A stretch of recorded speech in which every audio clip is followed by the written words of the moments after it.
We will hear argument this morning in Case 23-1122, Free Speech Coalition versus Paxton. Mr. Schaefer. Thank you, Mr. Chief Justice, and may it please the Court. In this case, a Fifth Circuit majority held that mere rational basis review, the most lax form of judicial scrutiny, applies to a Texas law that burdens constitutionally protected speech based on its content, specifically by imposing an age verification barrier before anyone can access a sexually themed website. That aberrant holding defies this Court's consistent precedent, including its Ashcroft decision, as Judge Higginbotham well explained in his dissent. This Court should begin by confirming that strict scrutiny continues to apply to any such content-based burden on websites and their adult users. Notably, Texas's law is even more problematic than its failed federal predecessors. It applies to entire websites, depending on whether one-third of their content is deemed inappropriate for minors.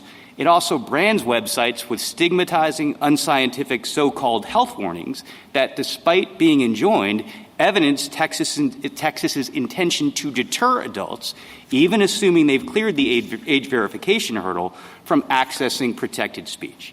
To abandon strict scrutiny here, Your Honors, could open the door to an emerging wave of regulations that imperil free speech online. From there, this Court can readily restore the preliminary injunction given petitioners' likelihood of success under strict scrutiny. The District Court found that this law's age verification provisions are wildly under-inclusive and unduly chilling. At the same time, content filtering today affords at least one alternative that is both less restrictive and more efficacious. Ashcroft teaches that a preliminary injunction should stand in precisely these circumstances. That result, Your Honors, does not denigrate government's compelling interest in protecting children, nor does it prevent Texas from trying to carry its burden between now and final judgment or from enacting a new and better tailored law. Rather, reinstating the preliminary injunction would simply maintain fidelity to First Amendment rights and precedents while litigation proceeds. I welcome the Court's questions. Can age verification systems ever be found constitutional? Justice Thomas, I think government should start with content filtering as a less restrictive alternative. But can age verification ever be constitutional? I don't think the Court needs to close the door to that here, but it would need to be tailored age verification of the sort that the amici supporting Texas are advocating, which is different from what Texas's law permits. And what would that look like? I think, Your Honor, what you have from the amici is that there are ways of verifying age short of identifying the individual, short of the transactional data that Texas would require be provided. And so you would have less identification of the individual. You would have privacy protections that are maximally assured by the law. You would have private rights of enforcement that you do not have here. Everything depends upon the Attorney General, who's avowedly hostile to these websites and to their users. And last, Justice Thomas, you should have confidentiality that is legally assured, and the state should be providing assurance that it will not misuse the information that is being collected pursuant to the state mandate. None of those features are present in Texas's approach to age verification. And tellingly, you have nothing in the legislative record, you have nothing from Texas even in its submissions to this Court that shows how the specific provisions of HB 1181 have been tailored with sensitivity to the privacy concerns that exist in this context, or for that matter, to actually being efficacious and making sure that you have meaningful protections that protect minors across the board. And so, Your Honors, if we start with strict scrutiny— Counsel, can I ask you a question? Is it a barrier? Explain to me why the barrier is different online than in a brick-and-mortar setting. I mean, in a brick-and-mortar setting, it seems like a lot of your concerns are driven by privacy concerns, which are really a feature of the Internet. I mean, you don't have privacy if you go into the bookstore in Ginsburg or if you go to a movie theater that displays pornographic movies. You have to show age verification.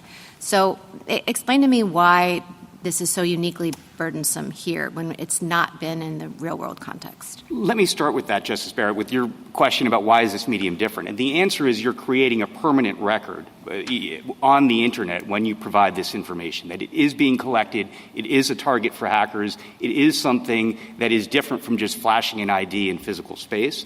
But I'd also note that you have content filtering, as the Court has recognized, that is the analog in the physical space. Well, let's see. In Ashcroft 2, the Court, expressed anxiety about the fact that technology moves so fast that the 5 years between the district court findings in that case and the case being at the Supreme Court, that technology may have moved beyond the record at that point. It's been 20 years since Ashcroft. The iPhone was introduced in 2007, and Ashcroft was decided in 2004. I mean, kids can get online porn through gaming systems, tablets, phones, computers. Let me just say that content filtering for all those different devices, I can say from personal experience, is difficult to keep up with. So, and I think that the explosion of addiction to online porn has shown that content filtering isn't working.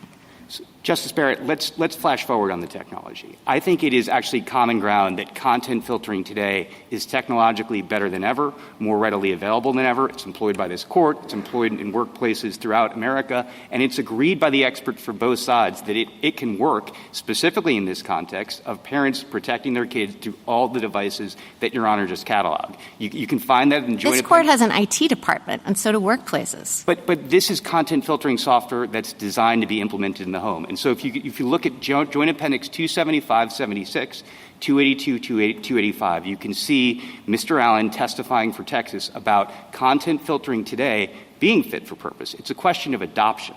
And as to that, I think it is telling that Texas has not considered the possibility of educating parents, encouraging parents. There was a proposal as to this law, specifically to say that devices would automatically install content filtering. That would be legally required. They dropped that. Texas dropped that without any explanation whatsoever. You can find that in the Joint Appendix at 255-56. Texas decided that they would empower parents and equip parents, and then without explanation decided they would skip ahead to this very chilling step. Mr. Schaffer, do you know a lot of parents who are more tech savvy than their 15-year-old children?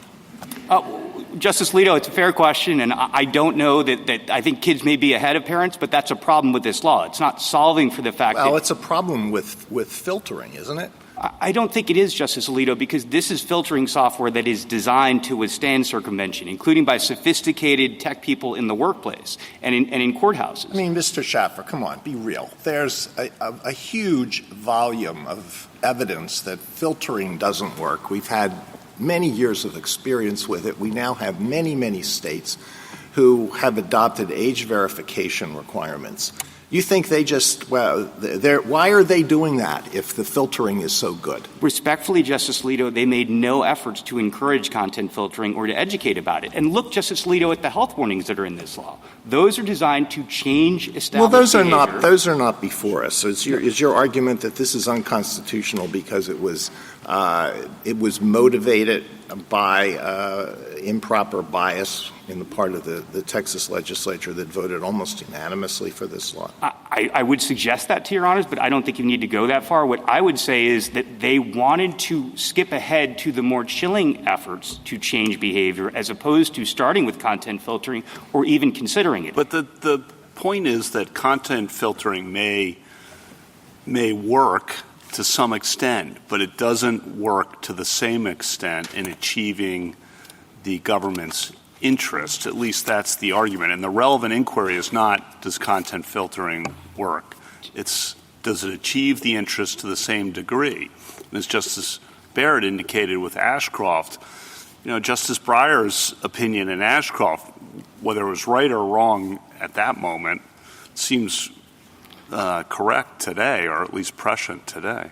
Justices Kavanaugh, Alito, Barrett, I would encourage you to look at the district court's findings in the petitioner's appendix 112 to 114 about all the gaps in Texas's approach to regulating. Foreign websites are going to be completely undeterred and unchanged. You have VPNs that tech-savvy minors can use to make it seem like they're outside of Texas. You have search engines. You have social media. All of those are designedly outside the scope of Texas's law, and the only way that kids are actually going to be protected from all those many sources that are the most readily available. Well, that's an under-inclusiveness argument, and I don't think we've said that a state has to tackle every aspect of the problem, or else it can't do anything. All I mean to suggest is that a genuine effort, a serious effort to regulate in this area would look like the federal laws that Your Honors were considering that said, irrespective of source, there's certain content that is sexually explicit and inappropriate for minors, and that is the subject of the law. What do you mean by genuine and serious? You don't think they're genuine in their interest? I think that they're genuine in their interest, Justice Kavanaugh, but I think that their interest is a broader anti-porn interest in preventing willing adults from accessing this content, and they want to make it more difficult, they want to make it costlier, they want to make it chilling. And so, Justice Kavanaugh, what I would say is, crediting the Court's concerns and the concerns of a responsible government that wants to regulate here, I think you should wait for a government that actually shows they're making serious headway to tackle the problem. Could I take you back to Justice Barrett's initial question? This was about brick-and-mortar stores, and if there's an age verification requirement about, like, porn magazines, is that also subject to strict scrutiny? Are you saying that should be analyzed the same way? I need to see the law, Justice Kagan. I would. I think if it's an age... No, I don't think you need to see the law. It's just this. It's an age verification requirement, but it applies to brick-and-mortar stores, and it relates to the distribution of, printed smut. Here's all I mean, Justice Kagan. If that law was to say age verification takes the form of an affidavit or show your birth certificate, I think that would absolutely, of course, be subject to... Well, it's an age verification law that requires the same kind of documentary proof or whatever that this law does. I think if it's going beyond the New York law that was addressed in Ginsburg, as I understand Your Honor's question, I think it would be subject to strict scrutiny. It would almost surely satisfy that scrutiny unless it was gratuitously designed to chill the adult customer from making the purchase. And why is it that law would satisfy strict scrutiny, but this law does not? Because it's tough to imagine, Justice Kagan, how else you would be getting after the point of purchase exchange to a minor, short of what Your Honor is describing, assuming that this is the kind of traditional sort of law. I do note we agree with the Institute. So if that's the case, your answer to that really depends entirely on content blocking, the availability of content blocking in the online space. I don't think entirely, Justice Kagan, because if you go to a store and the clerk is just looking at an ID, there's not a special cost associated with that. When you have age verification for every single user in the Internet context, and you're multiplying those costs, $40,000 per 100,000 users as found by the district court at a minimum, you have a serious burden on the speaker. And we agree with the Institute for Justice in its amicus brief that when you have a law that reads as this law does, saying if you are sponsoring sexually explicit content online, you must answer to an across-the-board age verification mandate. That, Your Honors, is content-based discrimination. That is a content-based burden. That should always trigger strict scrutiny. Well, the court... I'm sorry. I just want to pin you down a little bit, if I can. I'm going to try. Do you agree that, at least in theory, brick-and-mortar institutions shouldn't be treated differently than online and vice versa? That principle that we shouldn't have a constitutional regime that prefers one technology over another. We said as much in Wayfair. Justice Gorsuch, do you agree with that principle? I think it's a different medium, so I don't want to be difficult with Your Honor's question. I do agree. Oh, sorry. I'm going to press you, all okay. right? I understand they're different media, but does the principle apply that we should try and treat those two media as equally as possible? Yes, and I think in a way that is... I'll take it. I'll take it. Okay. I'll stop there. Yeah, good idea. Okay. What percentage of your clients' materials would be considered obscene for minors? Your Honors, it's tough to arrive at that calculation. Well, your friends on the other side say it's all. I don't think, no, that is not true, Your Honors. Virtually all? Disagree. No, Your Honors. If you okay, look, then you give me the number. What percentage? I cannot quantify it because we're dealing with, I would recognize, a very large universe of material. I would note, Your Honor, that among that material is blogs. It is podcasts. I understand. I'm asking you for a percentage. Your Honor, I cannot quantify that. More than 50%? I think that's a fair guess. More than 70%? Your Honors, I don't want to go out on a limb. I think that may be correct, but I can't tell you with assurance. More than 90%? There, Your Honor, I think we may be stretching upwards. Okay. As far as whether it's sexually explicit. We got 70%, though. Okay. All right. And then do you agree that there is a compelling government interest in keeping obscene materials from minors? Yes, unequivocally. Okay. Thank you. Well, why don't you, to follow up on Justice Gorsuch's questions, why don't you talk about the most popular porn sites, which I gather you're representing. So one of the parties here is the owner of Pornhub, right? Yes. And what percentage of the material on that is not obscene as to children? Well, Your Honor, if we're talking about the youngest minors, I would agree that most of it is, and that is how we read the law. Is it like the old Playboy magazine? You have essays there by the modern-day equivalent of Gore Vidal and William F. Buckley, Jr.?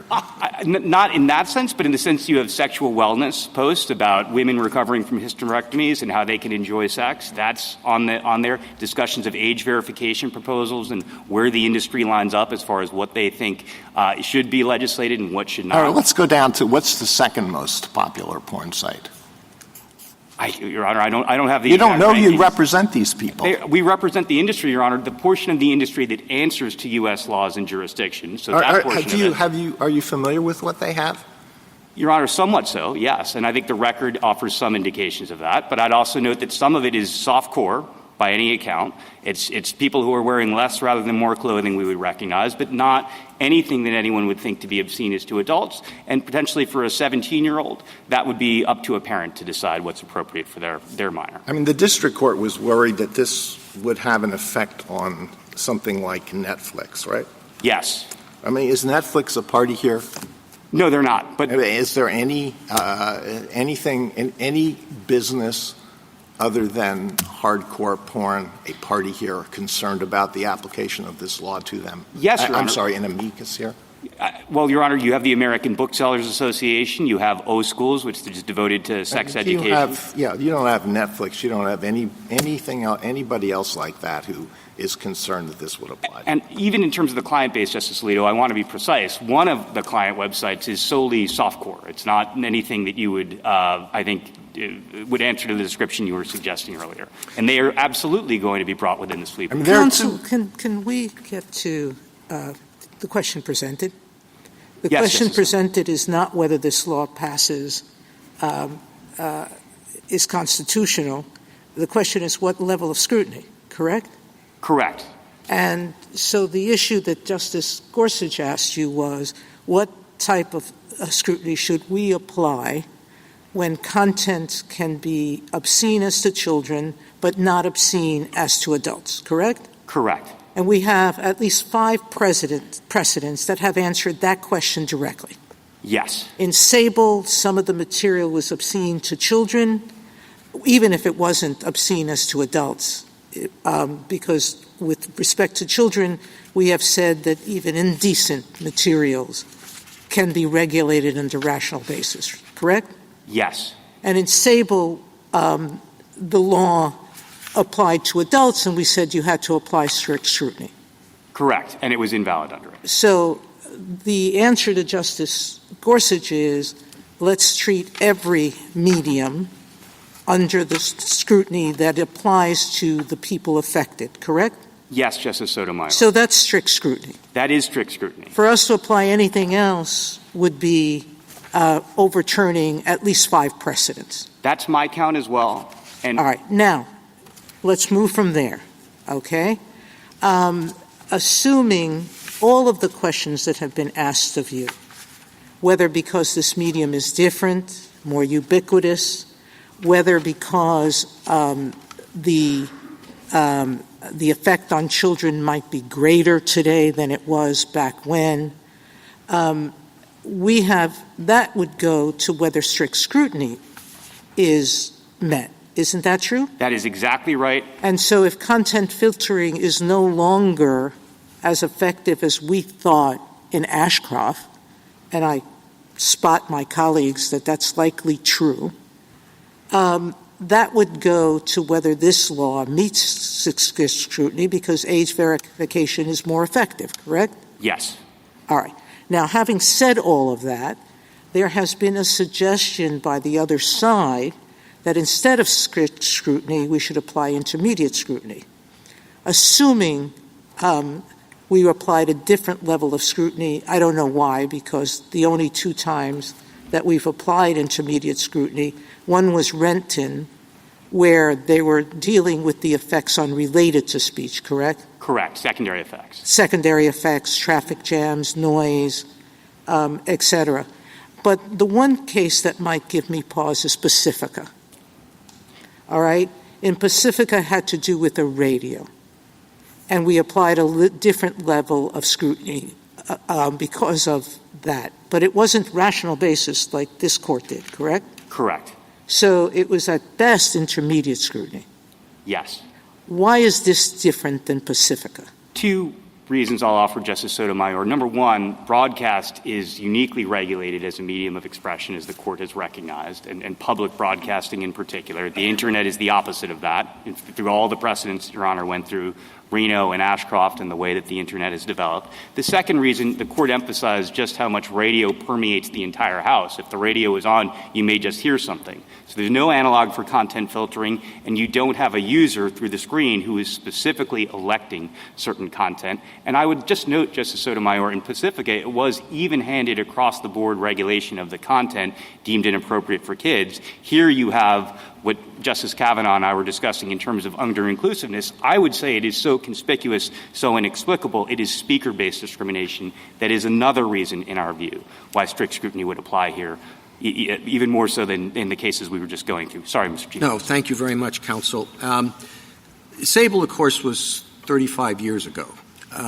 In that period, the technological access to pornography obviously has exploded, right? I mean, it's very difficult for 15-year-olds, whatever, to get access to the type of things that is available with a push of a button today. And the nature of the pornography, I think, has also changed in those 35 years. And so are those the sort of developments that suggest revisiting the standard of scrutiny is something that we should at least consider, as opposed to keeping a structure that was accepted and established in an entirely different era? I'd respectfully urge you not to, Mr. Chief Justice, and for the same reasons that Your Honors did in the Holder case, in the Yulee case, and opinions that you wrote, Mr. Chief Justice. The extent of the interest does not change the standard of scrutiny. It simply goes to whether the applicable scrutiny is satisfied. And we are here conceding explicitly that there is a compelling interest that is at work in this area. We encourage state efforts to regulate in a way that is properly tailored, is respectful of adults' rights, and is really going to help protect kids. And so that, Your Honors, is exactly where strict scrutiny does its work. And I think for the reasons that we were discussing with Justice Sotomayor, it is as well warranted here as in the entire string of cases where Your Honors have continuously applied strict scrutiny, even as there were new problems, new technologies that government was trying to tackle. Thank you, counsel. Justice Thomas? Justice Alito? Justice Sotomayor mentioned some of the precedents that have been cited by the parties in this case. She didn't mention Ginsburg versus New York, which was perhaps the decision that the Court of Appeals relied on most heavily. So I would like you to explain why rational basis was appropriate in Ginsburg and not appropriate here. What you say in your brief is, the law at issue in Ginsburg did not place any restriction on adults' access to sexual materials. It did not, for example, require sellers to conduct age verification of adult customers. How can that be true? Suppose a youngish-looking person went into Mr. Ginsburg's store and wanted to buy a girly magazine. Mr. Ginsburg faced the possibility of criminal prosecution if he did not verify that that person was not a minor. So why is there not age verification built into the issue in Ginsburg?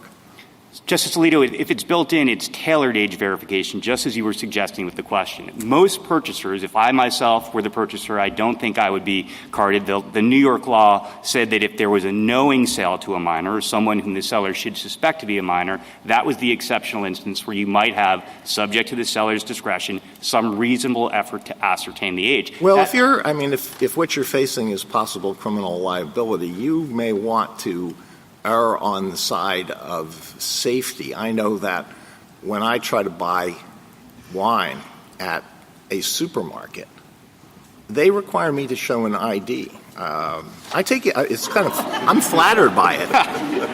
I've had the same experience. But, Justice Alito, I don't think the senior citizen under the New York law would be as likely to be asked to produce verification of age, and it certainly wasn't an across-the-board age verification mandate that has costs and burdens and chills. I think we're off on a 10. Sorry. Let me move on to something else. So you agree that the state has a compelling interest, but you say they have other ways, less burdensome ways of serving that interest. And I just wanted you to go through those. So one is filtering. We've talked about filtering. Another that you referred to in passing was putting some kind of a blocking device on every device. You want this built into every smartphone. Is that the idea? So it's available. Yes, Justice Alito. Right there at the click of a button. Why is that less burdensome? First of all, it's not burdening speech. It's the conduct of producing the device that's subject to the regulation. You also don't have someone, when they're accessing extremely sensitive content online, merely by virtue of that, going through a separate transaction where they're identifying themselves in a way that is specific to that content, the most sensitive, private, compromising content. And you don't want, your clients don't want to pay for it. You want to put the cost on Apple and Google, right? Well, Your That's Honor, what's involved. I'd also note it's not a tax on the speaker, which has been a traditional paradigmatic concern of the First Amendment. Here, it is the speaker of the particular expression who, by virtue of that content, is subject to the tax. And what other ways of furthering this interest do you think the state should have adopted? Two more. You could have blocking at the Internet service provider level, subject to the election of the adult who's in charge of the account, so that you could have it cut off at the source so it doesn't flow into the household unless the adult has authorized it. And the other, as I was discussing with Justice Thomas, if the state is to pursue age verification and the court is to suggest that that is open to the state, notwithstanding the availability of these other alternatives, let them do that in a way that is well considered and tailored so that the age verification process is no more burdensome than it needs to be. You have guarantees about what that age verification looks like. You have privacy protections. You have confidentiality. You have enforcement mechanisms that are available to the aggrieved private party. This law, HB 1181, does not answer to any of them. There are services that provide age verification for lots of, and they are used for lots of purposes, for online gambling, for purchasing tobacco products, and they have very tough privacy limitations built into them. Isn't it open to your clients to use those? Actually, it's not, Justice Alito, because if you look at Petitioner's Appendix 171, you can see the provisions of the law that govern age verification. It has to be one of three things. Either a digital ID, which everyone agrees is not available in Texas, so that's the number one alternative is not there to be used. The second is a government-issued ID, which everyone agrees is exceptionally chilling, perhaps the most chilling way to identify yourself to a hostile government. And the third is dependent upon commercially reasonable methods that rely upon transactional data, Justice Alito. So that's things like your mortgage application. So you could not use Yoti, for example. Your clients could not use that. We don't think so, Justice Alito. By all indications, that is ruled out. And I do think that that's telling. You have Yoti's amicus brief, but they don't pretend to marry up their proposed forms of age verification with what Texas has prescribed and by implication proscribed as an available form of age verification. Is that something that's been addressed by the Texas courts or by the Texas AG, whether using a service like that would satisfy the requirements of the statute? I think the plain text tells us you can't. Texas didn't suggest a narrowing construction below, and of course this was a pre-enforcement challenge that resulted in a preliminary injunction. So there just isn't an opportunity there to have the narrowing construction. One other point, if I may, Justice Alito, there have been hacks of age verification providers. That is a real thing, despite all of their assurances. And Yoti, as you'll see in amicus briefs in support of us. There have been hacks of everything. Yes. And that is exactly why age verification has an inherent chill to it. Everyone knows what Your Honor just said. Justice Sotomayor? Ginsburg, and that's what the court below relied upon. Ginsburg was a child Yes. objecting, not a store. Exactly right, Justice And Sotomayor. it was a child saying, I shouldn't be barred from viewing indecent materials because adults shouldn't, correct? That's correct. And so the only rule there was what level of scrutiny do you apply to a law that applies only to children, correct? That is exactly right. And what the court said is what's indecent for an adult could be obscene, basically, for a child. And obscene materials only have to, for children, obscene or indecent materials only have to satisfy rational basis. That's right. And I would just note that Justice Brennan's opinion for the court was exceptionally clear about what you were just going through, Justice Sotomayor, what was and was not being addressed. So in terms of Ginsburg being a precedent, it's not a precedent involving a burden on adults. Yes, and our challenge is solely on behalf of adults. We are not invoking the rights of minors for purposes Sable of our was a challenge. case in which there was a burden on children and a burden on adults. The court applied rational basis to the burden on children and explicitly applied strict scrutiny to the burden on adults, correct? Yes. So we have direct precedent that says you will apply different scrutiny to each age category. That's right. And I would just note that in Reno, Justice O'Connor's separate opinion there differentiated, just as Your Honor is suggesting, between the rights of minors versus the rights of adults, which were separately addressed in that opinion, too. Thank you. Justice Kagan? No. Justice Gorsuch?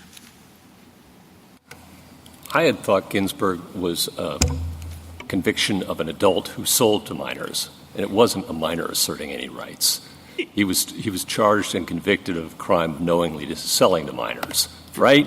Forgive me for agreeing with both you and Justice Sotomayor. The challenge. Well, only one of us can be right. Well, here's how I square the circle.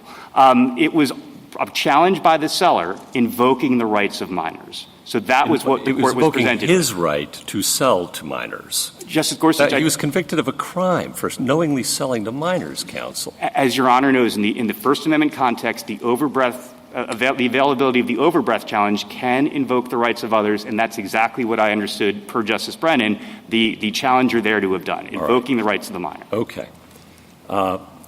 You agree he was challenging his criminal conviction for knowingly selling? I'm not going to disagree with the procedural march, Your Honor, just right. the substance. And your distinction of Ginsburg is there he didn't have to check every ID. Is that your distinction? Correct. Liability arose from a knowing sale. So you think that a law that would require brick-and-mortar stores to check all IDs would be impermissible?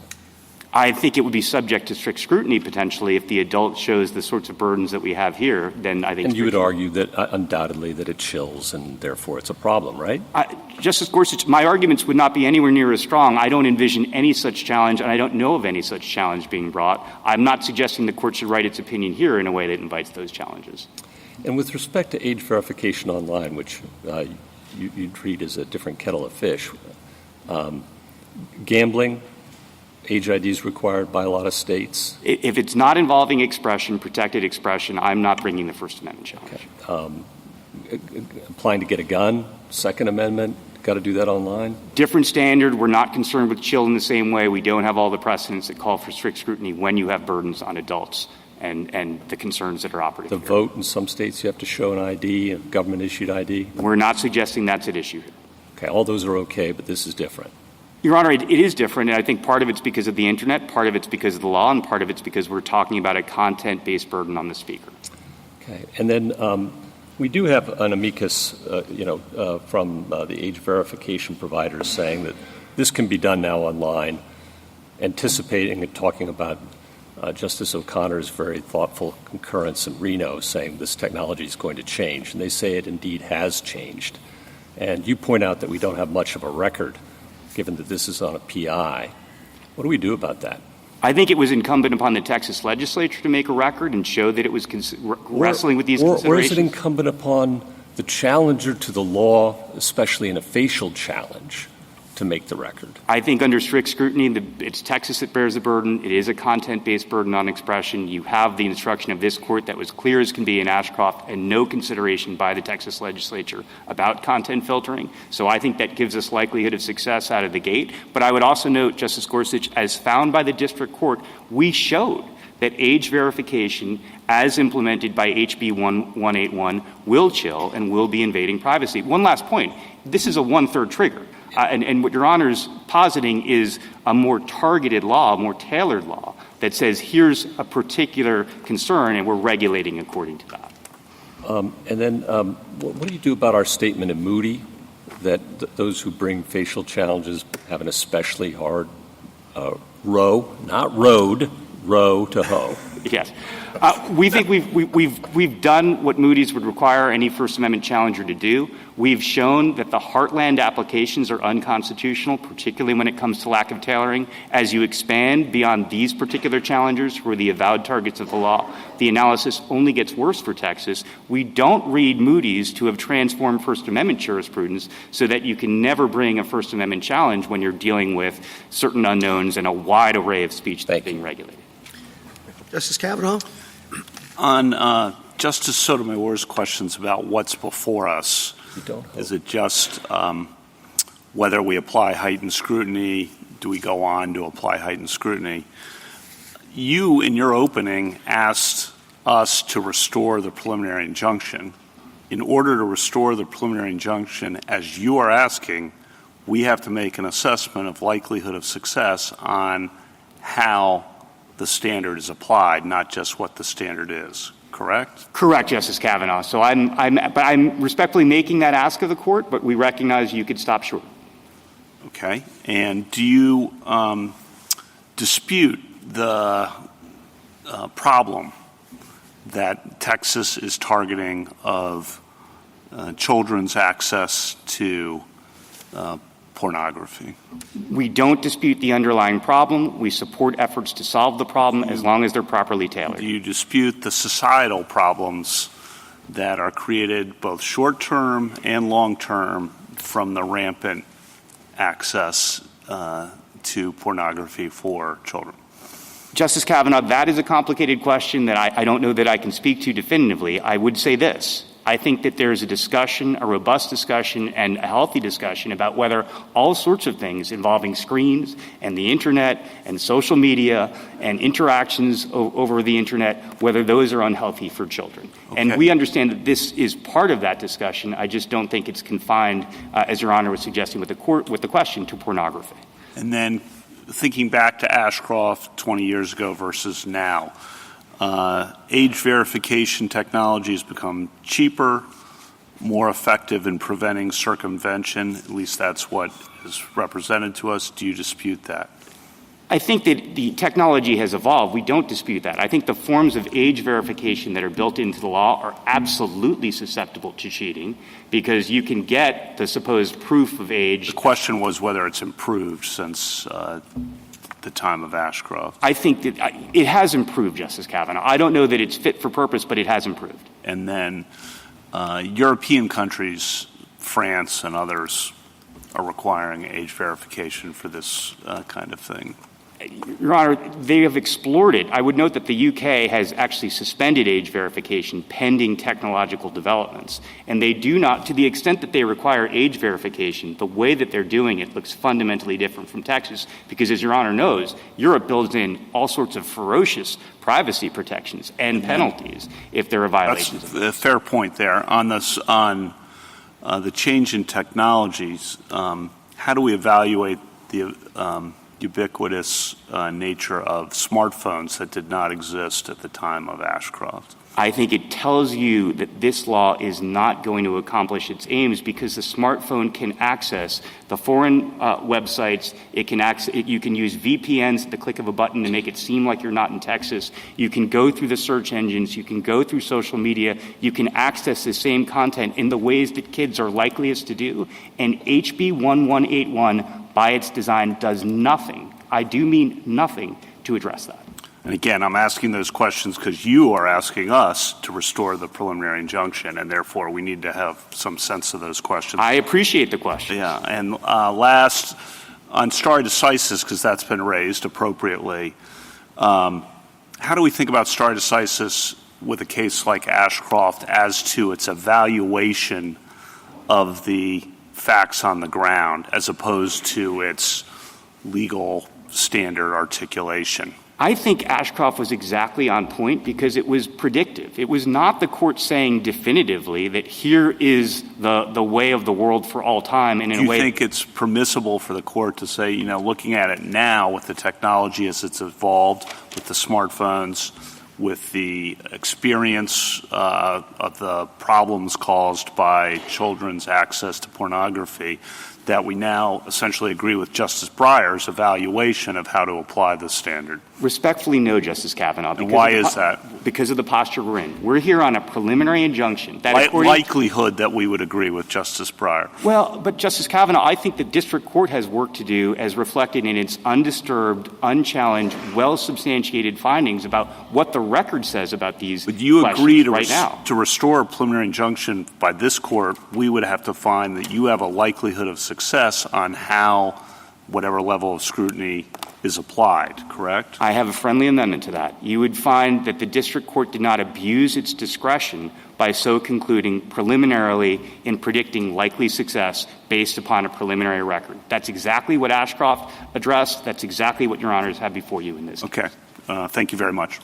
Justice Barrett? Question about the level of scrutiny. So this law is a little bit, there are significant differences between the way this law works and the way the law worked in Ashcroft too.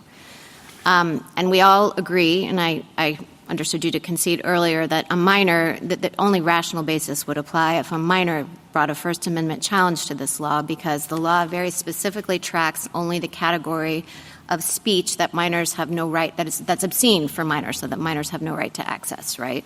I do agree with that. I would just note, Justice Barrett, that here we don't know the age of the minor in question, so I don't want to prejudice the right of a 17-year-old to say I'm being limited to the rights of a 3-year-old, but we're not here asserting any such theory. Point taken. What I'm getting at here is, and just in thinking about whether strict scrutiny is the right standard, the law draws a line between speech that's entirely unprotected as to one class and speech that is protected. It doesn't try to infringe upon the ability of adults to get it. I understand it burdens it with the age verification, but it doesn't prohibit it. The law in Ashcroft 2 was content discrimination on its face because it actually made it illegal to post it, right, absent the age verification defense. Subject to the affirmative defense, as Your Honor said. Right. Yeah, I agree, and I'm just exploring this with you. So this law works a little bit differently because the content-based line that it draws, it's not altogether taking this content off the table, right? You can still display it. Pornhub can still have its videos up. But there's the age verification requirement is the burden. I guess I'm wondering if there's an argument for it not being strict scrutiny, not being rational basis, but maybe we should be thinking of this as the age verification requirement burdens the adult's right to access the material, but in a way that's not trying to discriminate on the basis of content. I know you have to see the content in order to decide where the age verification requirement applies, but, City of Austin says not every check of the billboard triggers strict scrutiny. Excuse me. What do you have to say to that? 2 points, if I may. The first is what Your Honor is positing is dependent upon the premise that they're not putting anyone out of business and preventing them from showing their content. The record says otherwise. The costs of age verification are such that some speakers cannot continue to speak here. And the second, Justice Barrett, I do agree with Justice Sotomayor's questions that in Playboy, in Sable, the court was dealing with restrictions that were not total bans, especially in Playboy. It was just an effort to essentially say we're going to channel this expression for adults. It's still available for adults. It's just in a way that shields minors from it. That's exactly where the court said that the burden in that case was analyzed no differently from the ban, at least for purposes of the applicable standard of scrutiny. Okay, thanks. Justice Jackson? And in addition to those cases, don't you also have Reno? I guess I don't understand how Justice Barrett's hypothesized standard would be consistent with what we said in Reno, where we said in order to deny minors access to potentially harmful speech, the law at issue there effectively suppresses a large amount of speech that adults have a constitutional right to receive, and therefore it received strict scrutiny, right? That's right, Justice Jackson. The other thing I was pretty surprised about was your concession to Justice Kavanaugh that we have to be evaluating the likelihood of success. I don't really understand that in this circumstance. I thought we had a district court that issued a preliminary injunction and a court of appeals that you say erroneously stated. I don't know why, if we determine that the court of appeals applied the wrong standard and vacate its ruling, the district court's injunction doesn't just come back into effect. You're not asking us to issue a PI, is that right? That's right, Justice Jackson. I'm sorry. So we're in a situation where we really don't have to be reaching the merits of success. What we're doing, as Justice Sotomayor suggested, is evaluating whether the Court of Appeals was correct when it said that this was supposed to be evaluated under the rational basis standard as opposed to strict scrutiny, right? Yes. All I meant to suggest to Justice Kavanaugh that I think more guidance rather than less from the court in its opinion as to why ostensibly the district court did not abuse its discretion would be helpful here. But it may not be if they disagree with you. So I mean, this is my other question. You differ from the government insofar as the government says just decide that the wrong level of scrutiny was applied here and send it back to the Fifth Circuit to apply it. You say, no, we should be applying the standard for strict scrutiny. And I think that is what is opening the door to all the questions that you're getting about whether or not this is actually narrowly tailored, whether or not there are, the content filtering software is working. It's because it seems to me that you've asked us to apply strict scrutiny in a circumstance in which it would have been easy, as the government suggests, to just say wrong standard, Fifth Circuit, and send it back.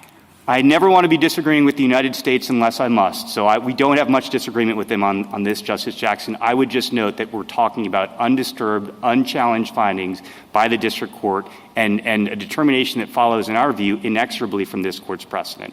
Given that there has been the detour taken by the lower court, I think it would be helpful. I think it would be reaffirming First Amendment. And the Fifth Circuit can decide on remand whether or not the district court's findings actually sustain this under the proper standard, correct? It can, Justice Jackson.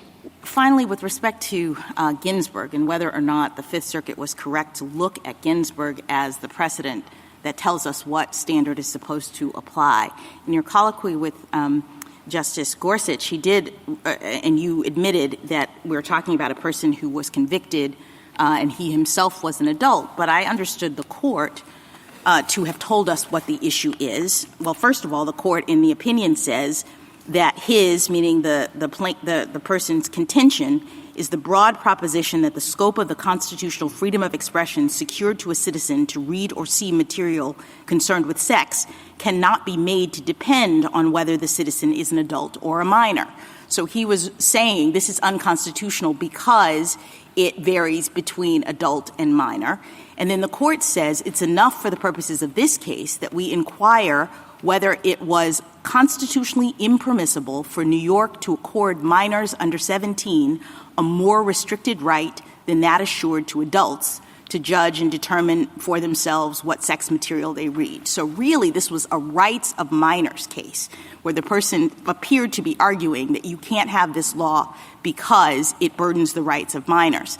So is that the situation that we have here today in this case? This is a fundamentally different challenge, and I disagree with you. I agree with you, Your Honor, that the court was exceptionally clear in Ginsburg about adjudicating only the rights of minors in the face of a challenge that it understood to be confined to the rights of minors. And here we have a challenge in which the person is saying, fine, whatever you do with minors, what we're suggesting is that requiring adults to do something, to do this thing, to access this material burdens our First Amendment right. So that's a different issue, is it not? Exactly right. Adults and speakers, also the websites that sponsor this content, all of which have to answer to the age verification mandate at great cost. Thank you.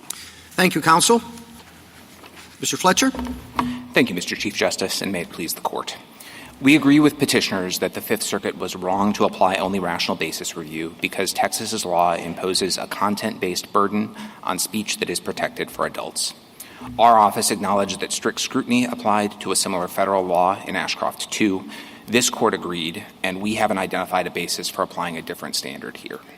Critically, though, that should not prevent Congress or the states from restricting the distribution of pornography to children online, just as states have traditionally done it in brick-and-mortar stores and theaters. In remanding for the application of strict scrutiny, we'd urge the Court to emphasize 3 points. First, the government has a compelling interest in protecting children from harmful sexual material online. Second, a law serving that interest is valid as long as it does not burden adult access more than necessary to exclude children.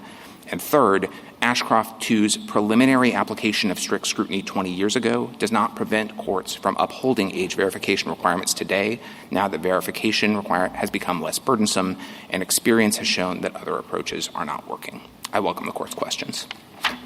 In the laws that that the Justice Department was arguing in favor of in Playboy and Ashcroft, and in either of those, did you ever suggest or argue that there should be a lower standard? We did in every one of those cases before Ashcroft. In Sable, which was the first one of them, we argued for something like intermediate scrutiny under Pacifica. In Reno, which was the next one, we again invoked Pacifica and also made a Renton argument very similar to the secondary effects argument that my friends from Texas make here. And then in Playboy, we again invoked an argument based upon Pacifica, and Justice Breyer in dissent made an argument based on Renton. So we made a pitch for intermediate scrutiny repeatedly in this context. We were rebuffed, and I think that's the history that led us to concede in Ashcroft 2 that this was a content-based restriction that demanded strict scrutiny. So do you think that it's appropriate in this context of protecting children to compromise the strict scrutiny standard?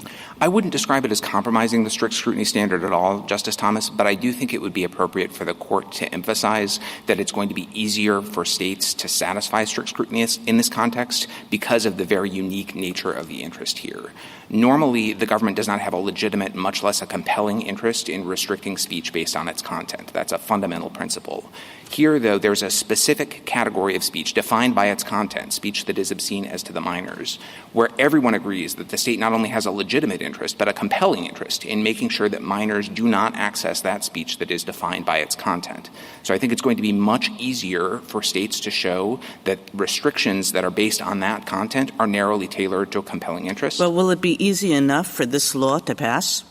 I don't know about this law. We haven't taken a position on that. I know, but, I mean, you've been staring at this law for a long time, and this law is pretty similar to 20 other laws that are out there. So you must have some sense, even if you don't want to say particularly this law. Yeah. There are 20 laws out there. Are some of them going to pass through the eye of the needle here or not? So let me say, if the question were framed the way Justice Thomas did, is there some version of age verification that is good enough? My answer is yes. I'm not really talking about some imaginable version. I'm talking about, like, some version that states have enacted. So let me give you a specific example. We defended COPA, the law this Court looked at in Ashcroft 2, even after remand in the District Court in the Third Circuit and in a cert petition in this Court. I have no reason to think that we would come to any other conclusion about a law that looked like that today. The reason I'm hesitating about state laws is that I don't know that there's actually that much variation in the state laws, and all of them raise some questions that we have about Texas's law that we think are questions of what the law means that would inform the First Amendment analysis. So one is this 1/3 requirement. I think petitioners say the law requires age gating of an entire website, even if it has a substantial amount of content that's protected. My friends from Texas say in the red brief that if you segregate out the obscene as to minors content behind an age gate, you don't have to age gate the rest of the content of the website.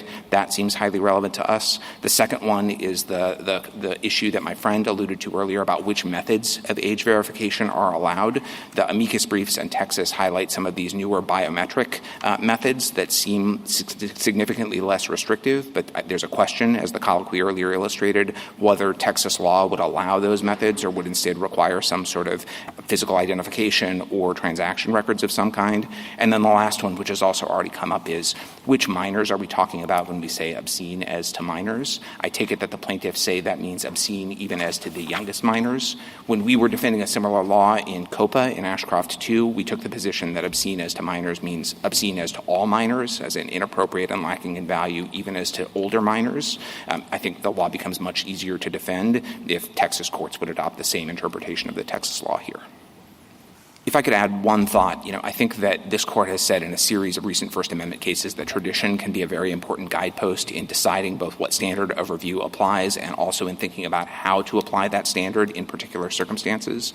I think here the tradition that applies in brick-and-mortar contexts that's reflected in Ginsburg, to be sure, but also in a much broader family of laws that restrict the distribution of this material, as Justice O'Connor explained in footnotes 1 and 2 of her opinion in Reno, adult theaters, adult bookstores, books and magazines. There's a long tradition of restricting this material through age verification methods that are less formal because, as Justice Alito indicated, it's just a requirement, don't sell to minors, and that means that a clerk in the physical world can do it by looking at the person and only requiring ID if the person isn't obviously of age. But there's a long tradition of imposing age restrictions on the distribution of this material. So I think that supports the idea and on that point, Mr. Fletcher, so you do take Ginsburg to be more than we're just dealing with the rights of minors. It does also impact how we think about the burden placed on people, adults, to ensure that minors don't have access. It speaks to that, as do our traditions with respect to adult theaters and many other things. I agree with that wholeheartedly as to the tradition that's reflected in the law that was at issue in Ginsburg. I think I read Ginsburg the same way that Justice Jackson does. No, I understand that, but it's a necessary implication of the decision. Right. No one thought that law was invalid. I think everybody understood it's a content-based law, but everyone understands that the burden on adults is okay because requiring ID is the least restrictive way of keeping the material away from children. And Sable, there's burdens on speakers that we think are okay to protect against obscenity, right? Right, and the court suggests that in Sable, I think there it was a ban on the dial-a-porn messages, and the court suggests some sort of age verification or something like that would be a better way to do it. And that would be a burden on the speaker. Exactly, and yes. Same thing with adult theaters and all of so on and so forth. Okay. If we were to vacate the Fifth Circuit, as you've suggested, there's some question and discussion about what the world looks like then. Mm-hmm. Would the preliminary injunction of the district court spring back into effect so this law that's already taken effect will now no longer be enforceable? So I think that'll be a question for the Fifth Circuit in the first instance. If this court vacates and sends it back to the Fifth Circuit, when the court's mandate issues, the appeal would spring back to life in the Fifth Circuit, and it would go back to the state of the world before the Fifth Circuit issued its opinion. The state of the world was that the Fifth Circuit had granted a stay of the preliminary injunction pending appeal. I think it would be open to the Fifth Circuit, with the benefit of whatever guidance this court provided in its opinion, to decide in the first instance whether to reinstate that same stay pending its further consideration. How could it do that if we've told them they've done the wrong standard? I suppose they'd have to go back and do the right standard. But in the interim, what happens? Well, I think, there would be some period of time, I think it's 35 days before this court's mandate issues. If I were Texas, I would go to the Fifth Circuit in the meantime and ask to reinstate the stay. And I think the Fifth Circuit should look at it with the benefit of this court's guidance. And I note that as the parties have informed the court on Monday, a panel of the Sixth Circuit stayed a preliminary injunction of Tennessee's very similar law and said that they concluded that a stay was appropriate, even on the assumption that strict scrutiny applied. Mr. Fletcher, I share some of Justice Thomas's discomfort with watering down strict scrutiny. Mm-hmm. And I think it's common ground, even with petitioners, that the state has a compelling interest in protecting minors. And I think petitioners would be back here challenging even a different law as failing strict scrutiny, but they've left open the door to the possibility of it satisfying strict scrutiny. But, come on, fatal in fact. And I think there's a sense here that the state should be able to protect minors from some of this, but there's not a whole lot of room in the way we traditionally understand strict scrutiny for that to happen. What is your reaction to spillover effects and whether this really would be kind of loosening strict scrutiny? So I appreciate the concern, and I guess I'll say just as a matter of first principles, some of your earlier questions got it. Wouldn't intermediate scrutiny make sense here? I have a lot of sympathy for that because if we were writing on a blank slate, as I said to Justice Thomas, the government was arguing for something like intermediate scrutiny in this context. So as a matter of first principles, I think there's a lot of force to that. But we're not writing on a blank slate. We have this series of precedents. And so then I think the question is, can we find room for this intuition within the parameters that the court's decisions set? I think you can, as some of the reasons I was explaining earlier explain. This is the case where the state has a compelling interest in restricting speech based on its content. That is exceedingly unusual, right? And so I think for the court to say states have room here even under strict scrutiny, but that is because of the particular and unique nature of the interest here, I think would give states the room that they need in this context, but without watering down the strict scrutiny inquiry in other contexts where that's just not going to be true. Thank you, counsel. In terms of the precedents that you're talking about, there are cases where the technological developments cause the court to reconsider the precedents that were developed under, not quite the horse and buggy days, but prior to very significant changes. Now, why isn't that a pertinent factor to consider here? So I think it might be pertinent, Mr. Chief Justice, but the court has also said more recently, including in Net Choice last term, that the principles of the First Amendment don't change with technology and has tried to maintain the same fundamental First Amendment principles and apply them to new technology. And so at least to me, all of the technological developments, which I agree are incredibly relevant to this question, fit more naturally in deciding how scrutiny applies and explaining why states are likely to be able to satisfy strict scrutiny in this space than it does to revisiting what the fundamental standard for a content-based restriction on speech ought to be. Well, the principles of the First Amendment don't change with technology, but the application of technology to the First Amendment questions can alter the perspective in terms of what is affecting the principles and what isn't.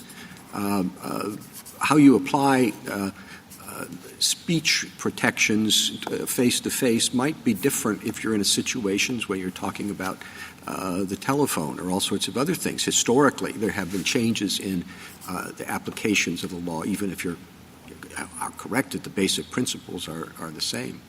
So and I just repeat, it's one of the things that's striking about the case is the dramatic change in the technology of brick-and-mortar stores to the access to pornography, which also seems to be dramatically different from what it was 40-whatever years ago.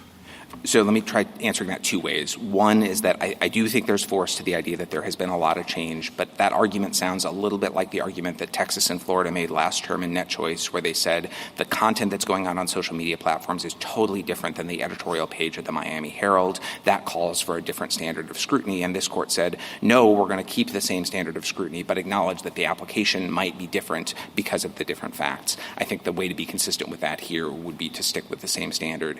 The second thing is if that doesn't persuade you, I think it might be a reason to revisit the standard of scrutiny if you reach the conclusion that strict scrutiny does not give states the window, the freedom to solve this problem. We think that there's reason to believe that it does leave them that freedom, and if that's true, then I think that's another reason not to revisit precedent in this area.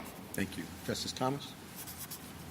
But you would admit, though, that we're in an entirely different world. I mean, Playboy was about squiggly lines on cable TV.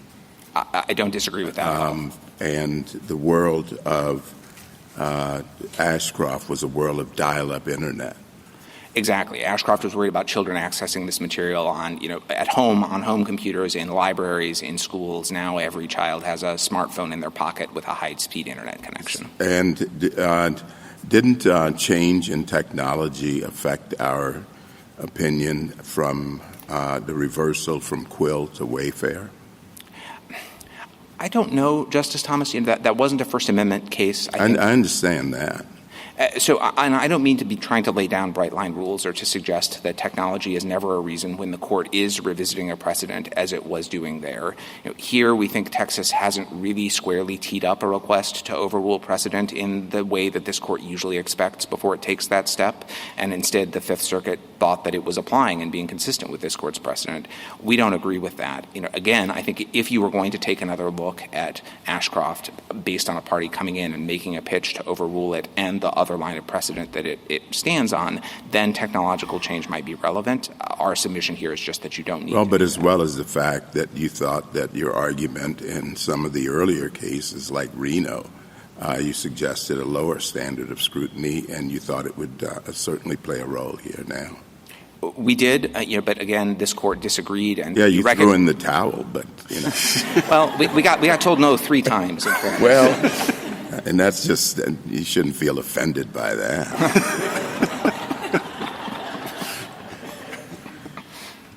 Justice Alito? Well, I don't want to belabor Ginsburg too much, but it is a precedent of the court. And you don't want us to overrule it, do you? No, not at all. All right. So you then have to explain why it is not very important, if not controlling here. And what I have heard from you you'll correct me if I'm wrong, is that Ginsburg did not consider the burden on the seller or the burden on adults who wanted to purchase these magazines. Is that how you distinguish it? I agree with the second part. I do think it was, as Justice Gorsuch explained, it was a conviction of the seller, but the argument he was making, and I think this is clearest on 636 to 637 of the Court's opinion, was children have the same First Amendment rights as adults, and the way the Court framed its rejection of that argument, and this is a quote, was the law does not invade, quote, the area of freedom of expression constitutionally secured to minors. Well, I don't think that's exactly the argument that was actually made. And Mr. Ginsburg was represented by some very sophisticated attorneys. Here's something that they said in their brief. The policing problem would become an impossible burden, leading the bookseller to abandon sale even to adults. Thus, the adults would be deprived of such literature because it was not available for distribution to adolescents. So the argument was before the Court. The Court presumably was aware of it, took account of it in its decision, and said, Justice Brennan's writing for the Court, the proper standard of review here is rational basis. So I don't see that in the Court's opinion. I don't disagree that the parties may have put it before it, but we usually read the Court's precedents for the arguments and the issues that the Court actually decides.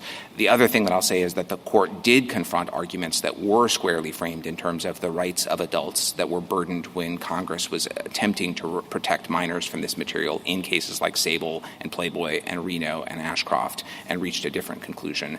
And the last thing I'll say, I've mentioned to several justices why we've argued for something like intermediate scrutiny before. As I said to Justice Barrett, I think there was force to that if we were writing on a blank slate.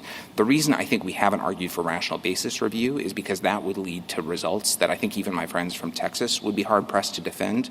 Banning the speech entirely would be a rational basis of keeping it away from children.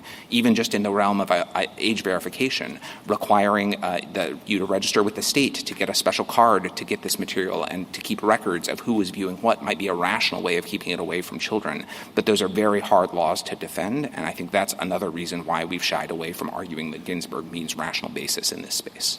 I want to go back to your assertion that if we thought that the Fifth Circuit applied the wrong standard of review, we would be required to cause the preliminary injunction issued by the district court to spring back into effect. Why would that be true? The question before us is whether we should reverse a decision that stays that preliminary injunction. So would we not have the power to reverse the decision insofar as it said that rational basis was the proper standard of review, but leave it in place because we thought, hypothetically, that this law would satisfy even strict scrutiny? Would that be beyond our power? Just to get the procedural posture exactly right, I don't think what's before you is a decision on the stay. What's before you is the Fifth Circuit's final decision reversing the preliminary injunction in this part. Yes. And so if you vacate that decision, I think normally it would return the appeal to the Fifth Circuit, and the ball would be in the Fifth Circuit's court in the first instance. Well, it would return the case to the Fifth Circuit on the terms that we thought were appropriate in returning it to the Fifth Circuit. And again, I don't suggest the court lacks the power to, if it wanted to grant some sort of a stay itself. I'm sure that there's a way for the court to do that. If the court wanted to provide guidance in its opinion, including very prescriptive guidance, I'm sure the Fifth Circuit would follow that guidance in deciding what the status quo ought to be while the litigation continues. All right, just so that I have them fresh in mind, you mentioned certain matters that you thought would be important to clarify under state law in making a judgment about whether this law satisfies strict scrutiny. Could you just tick those off again for me? Sure. There are three. One is the 1/3 requirement and whether that compels age gating of material that is protected even as to minors if it's on a site that is otherwise covered. The second question is the permitted methods of age verification, and in particular whether the sorts of biometric methods that are highlighted in the amicus briefs comply with Texas law. And the third is the question about when Texas law refers to obscene as to minors, which minors are we talking about? Are we talking about even the youngest minors, or are we talking about all minors, such that material that is only inappropriate to older minors is prohibited? Justice Sotomayor? I'm not sure I understand your first point. So what do you, could you go through that again? Sure. So I think one of the points that petitioners make is that the Texas law requires age gating of a website if more than 1/3 of the material on that website is sexual material that's harmful to minors. Yes. And petitioners say that means we have to age gate material even if, or age gate a website, even if up to 2/3 of the material is constitutionally protected, even as to minors. And they say that means that the statute isn't narrowly tailored and that it restricts speech unnecessarily. I understand my friends from Texas, although of course the general can correct me, to say that Texas law doesn't necessarily mean that, and that a website might be able to comply by age gating only the material that is harmful sexual material and obscene as to minors, and not limiting minors' access to the other protected material. I think the law is easier to defend if you accept a construction along those lines. All right. With respect to the privacy or the permitted methods of ID, counsel for petitioner says that the more secure methods, I don't even know what YODI is, but the more secure methods are prohibited by this law. Do you think that is ambiguous? I don't know the answer to that, and I defer to the parties on that. I think, as counsel for petitioners said, the Texas law seems to say that you need to have a commercially reasonable method that relies on public or private transactional data. And I think the question would be, although again I welcome correction on this, whether something that relies on biometric face recognition, voice recognition, something like that, satisfies that requirement. And we just have to take a position. So to the extent that whatever methods are found to be permitted under Texas law, if they have greater risk to the user, that would be part of the calculus. I do think the concerns for the user are part of the calculus, yes. All right. Thank you. Justice Kagan? Mr. Fisher, I want to talk to you about the life on a blank slate. So pretend that the precedents don't exist for a moment. I do want to come back and ask you about the precedents, but pretend that they don't. And make it really blank. Like, it doesn't seem to me that you're required to say, well, we first argued it in a non-strict scrutiny way, because obviously you argued it in that way. You were defending federal statutes. That was the most natural way to defend them.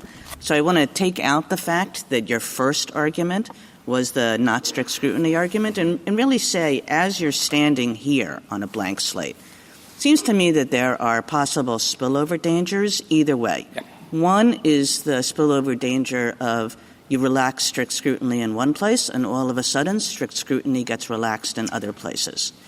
The other is the spillover danger of you treat a clearly content-based law as not requiring strict scrutiny, and all of a sudden you start seeing more content-based restrictions that don't have to satisfy strict scrutiny.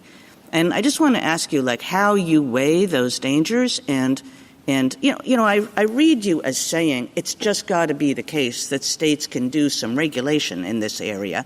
And the question is, how does that happen? Does it happen by notching down the strict scrutiny standard, or does it happen by saying, for some reason, which we'll figure out how to articulate, this set of restrictions comes outside it? Yeah.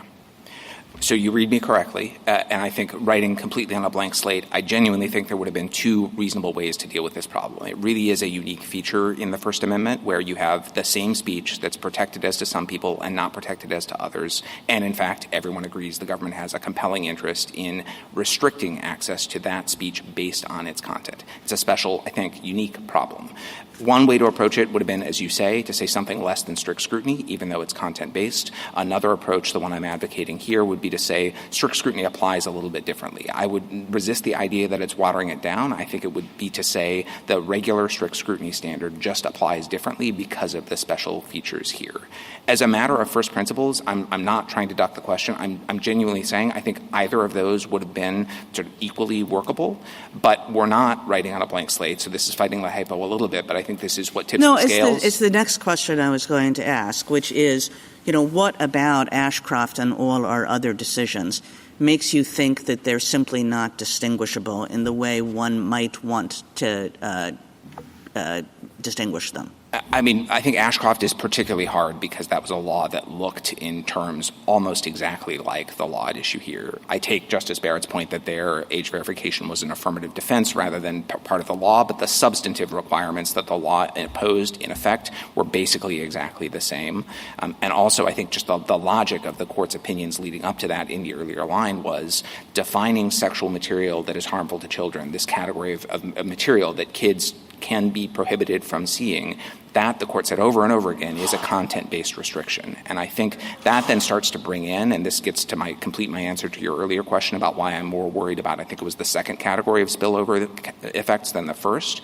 That starts to bring in not just this particular corner of the First Amendment law, but also this court's cases like City of Austin and Reed and all of the other places where the court has laid down this is what it means to have a content-based law. And I worry a little bit that if you start now trying to carve back on Ashcroft and those other cases, you would have spillover into those broader areas of First Amendment law, whereas recognizing, as we've suggested, that strict scrutiny functions differently here is very limited to this particular corner of the law. Thank you. Justice Gorsuch? I guess I just want to follow up on Ashcroft just a little bit. And you seem to think that's the major impediment. The most direct one, sure. Yeah. That was a PI, right, where the government didn't contest the level of scrutiny. It had given up by then, as you point out. What do we do? Does that help?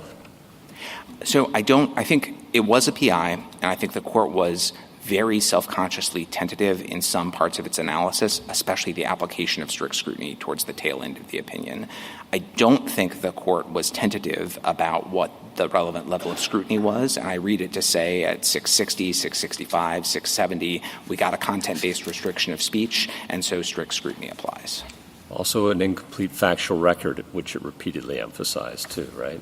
Completely agreed, and I think all the more reason why I think lower courts have gone overboard in treating its application of strict scrutiny as controlling, even now, 20 years later. But I would put the standard of scrutiny in a somewhat different category.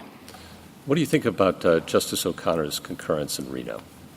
I think there's a lot of force to her ideas. I take her idea to be a lot like Justice Kagan's, like this is a thing that states have been able to do in the physical world, and there ought to be a way to translate that same idea into the world of the Internet. We very much agree with that. We have not advocated for the same standard that she advocated for there because we view the court's precedents as requiring a different and higher standard. But in terms of the thrust of her logic and her concerns about what states ought to be able to do, we agree. Do you agree with the principle there that if there is a compelling government interest, there must be some way in the world presently to effectuate that interest? I think there's a lot of force to that. I'd hesitate to say that's always true in every circumstance because in this area, right? In this area, yes. Justice Kavanaugh? Just to follow up on Justice Gorsuch and Justice Alito's questions about if we vacated exactly what the state of play is. There was a stay before the decision. So is a PI in effect or not in effect after our mandate issues?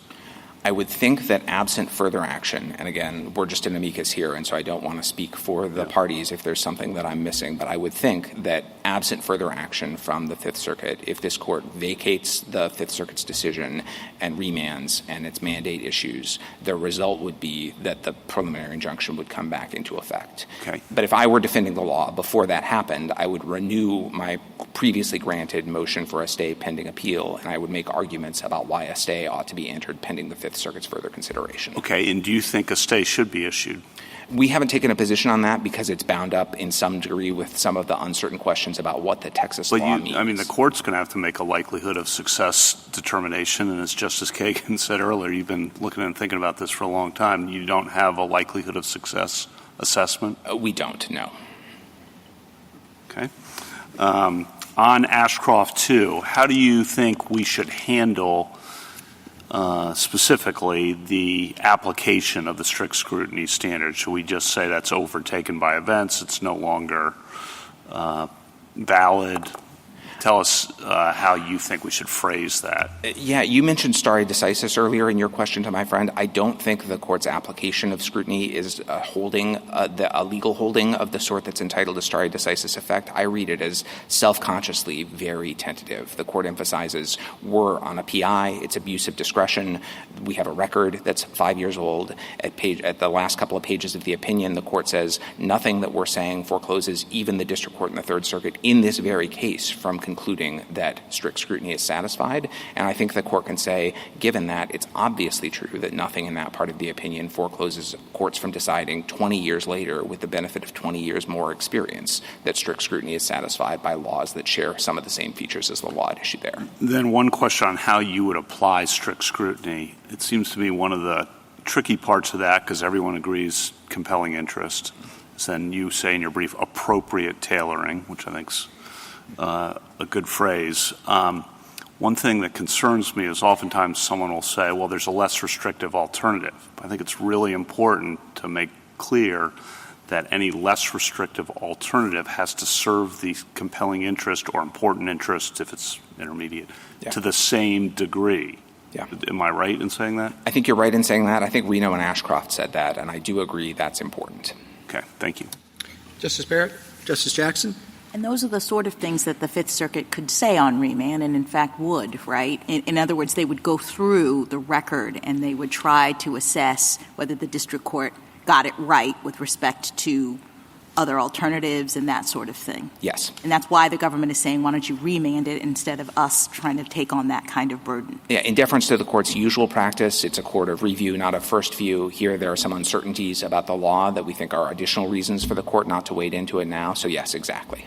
With respect to the technology question that came up earlier, I guess I'm just trying to figure out which way it cuts, that we've now advanced in technology. I could see that it cuts both ways. On the one hand, we have a new set of circumstances that allow for minors to get this material very easily, and it's ubiquitous. But I think petitioner's argument is that the technology really heightens the risks and burdens on adults who are trying to access this material if they have to do a biometric scan or they have to do certain kinds of things that are very, impinging on privacy in the way that technology now allows. So it's not clear to me that just the fact that we have new technology is running in favor of allowing this law to stand as is. So I agree with that technology doesn't necessarily just cut in one direction, and you'd want to ask both of those questions. What I'd say about technology and the burden is two observations, one factual and one a little bit more legal. The factual observation is I do think that the world now includes more options to verify your identity than existed in Ashcroft 2 that are more broadly used. I think one of the things that gives us some confidence in this is that it's being used in the gambling industry and buying alcohol and wine. It's just a much more common part of society, and I think that can give courts more confidence in saying this is an appropriate method of age verification. The second one is just a legal point. I think there's some tendency from my friends on petitioner's side and the district court to say that the relevant burden is, will people be chilled from doing this? And I think burdens on privacy are important, but I think the court should ask those questions objectively, not subjectively. There might be people who are embarrassed to show an ID, to buy an adult magazine, or to take something out of the blinder rack in the store. That's not enough. The question is the burden that's being imposed on speech, objectively speaking, excessive or unnecessary? Okay. And one question, I noticed that your brief didn't say anything about whether the facial nature of this petitioner's challenge affects the analysis. And I know there's a small part of respondent's brief that goes into it, and I presume in thinking about it that that's because the distinction between facial and as applied really doesn't have any bearing on the question of the level of scrutiny. Is that right? That's exactly right. That as before deciding whether or not the law is facially invalid, you have to figure out what are the relevant standards, as the court did in Net Choice, and that's the question we take to be squarely presented to this court now, and that's why we focused on that and not how the answer to that might cash out on a facial versus as applied basis. Thank you. Thank you, counsel. Mr. Nielsen.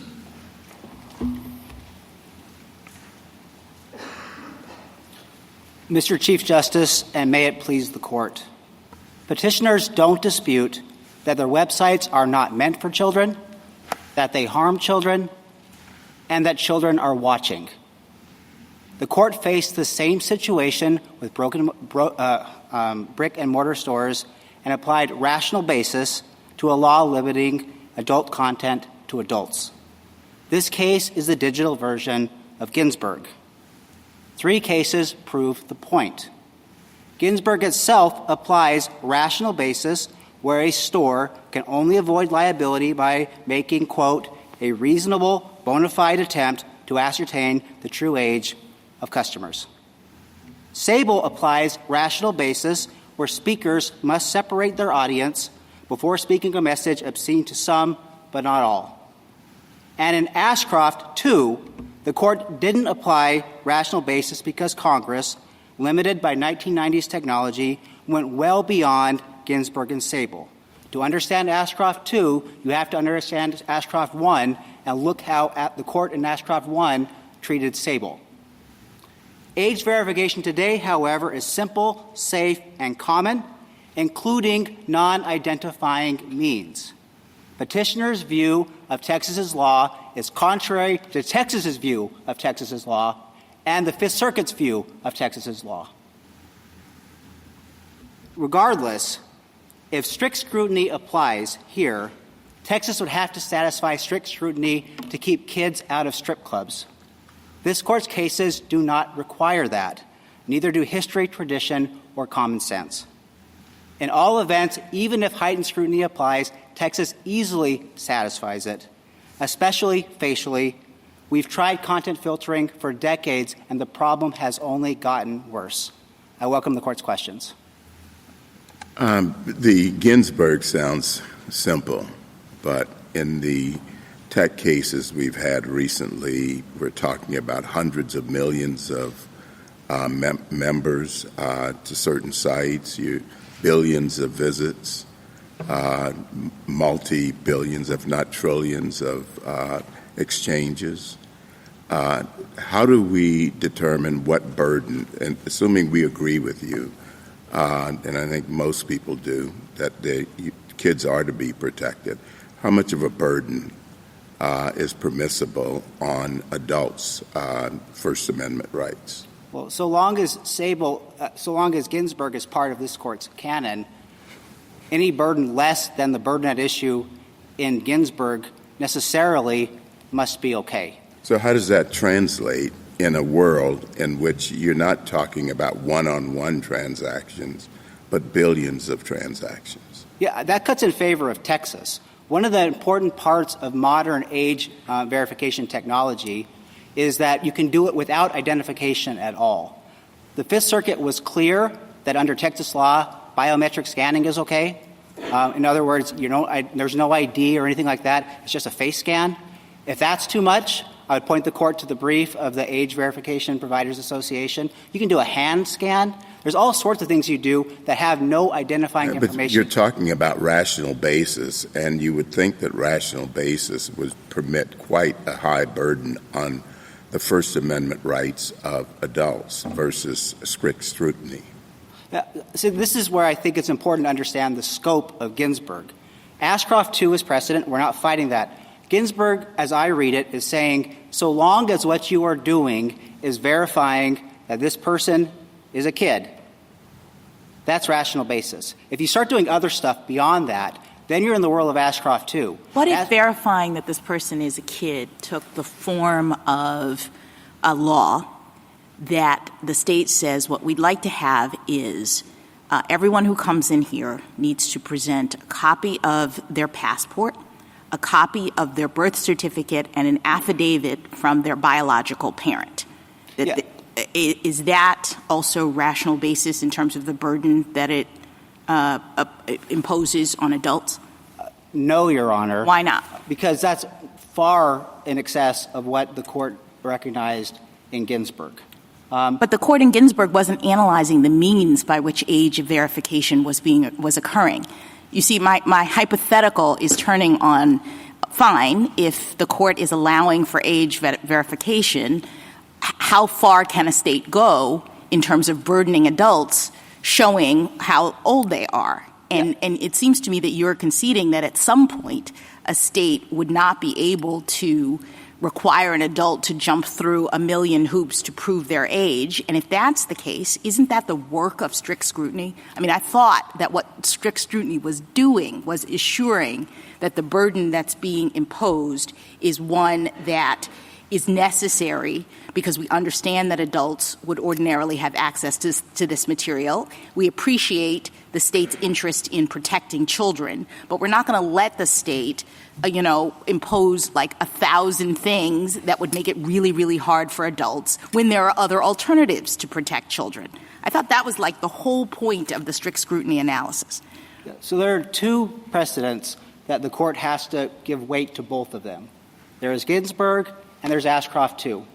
I understand, but you're reading Ginsburg to suggest that the court has blessed every kind of age verification that a state could require of an adult. To the extent that Ginsburg, you say, is focused on minors and states protecting minors and the fact that the burden falls on adults to prove their age is really not a big deal, I'm just testing your contention that a state looking at Ginsburg could do something very, very burdensome in order to protect minors. Yeah, what I'm trying to say, I'm not suggesting that you could do anything under this. And I know that because of Ashcroft too. There are two cases, both of which are precedents of this court, both of which have meaning. But wouldn't rational basis allow you to do anything? I mean, the state would say it's rational that we have a parent's affidavit because people can lie about their age, and what we want is to make sure that minors are protected. And Ashcroft, too, says at some point you've gone beyond Ginsburg. Ginsburg, we know, unless we're writing Ginsburg out of the law, if the burden is no greater than showing an ID in Ginsburg, that's not strict scrutiny. Well, I think what the question really was, what is that point? What is the point at which you cross over the Ginsburg-Ashcroft line in your view? Yeah, so this is where I think you can't understand Ashcroft 2 without understanding Ashcroft 1. And in Ashcroft 1, the fight between the plurality and the rest of the court was, hey, does Sable mean that it applies whatever the technology is? In other words, whatever the burden, if you can't do it, who cares? Or does Sable mean that it has to be technologically and reasonably possible? The court disagreed about that. I don't know where the answer is, where the court is on that extension of Sable. I do know that Ginsburg is a holding of this court that says so long as the burden is, showing an ID, that doesn't trigger strict scrutiny. We are less than that. So I don't know the exact line. Can I ask you, General, and this is I'm shifting ground some, but you've now heard Mr. Fletcher's three concerns or three questions about your law. I think you heard them twice, so you probably wrote them down. Okay, how does Texas's law fare given those three concerns? Are those genuine concerns? Do you pass them or fail them? Yeah, they are not genuine concerns. First, the 1/3 requirement. I have 2 points on that. That's how states generally define sexually oriented businesses. Illinois says you're an adult bookstore if 25% of your content. That's how San Francisco defines whether you're an adult bookstore. So that's point one, just generally. But specific to this statute, I urge the court to look at the language. 1/3 requirement applies to whether they have to satisfy whether the law kicks in, but it's not referring to the content at issue. I'm looking at the language here in section 129B002. The key words are the material. Is that referring back to all the material on the website or sexually harmful material to minors? No Texas court has had an opportunity to look at this. This is a facial pre-enforcement challenge. But our reading of that is it's going to be limited to the sexually harmful material. Okay, number two? Number two is the permitted methods, biometric. We have a holding from the Fifth Circuit on this. This is at Petition Appendix 11A. Biometric scanning is fine under Fifth Circuit law and under Texas law. We agree with that. That's in our brief. That is the position of the Attorney General's office. And number three is obscene as to minors. Again, 2 points. This was the fight, or one of the fights at issue in Ashcroft 1. The court said we followed the same language, and the court said that was fine in Ashcroft 1. But our reading, again, in Texas, I'll tell you, Texas courts read statutes carefully. They follow the text of the statutes. I am looking at our definition of sexually material harmful to minors. That's Section 129B001.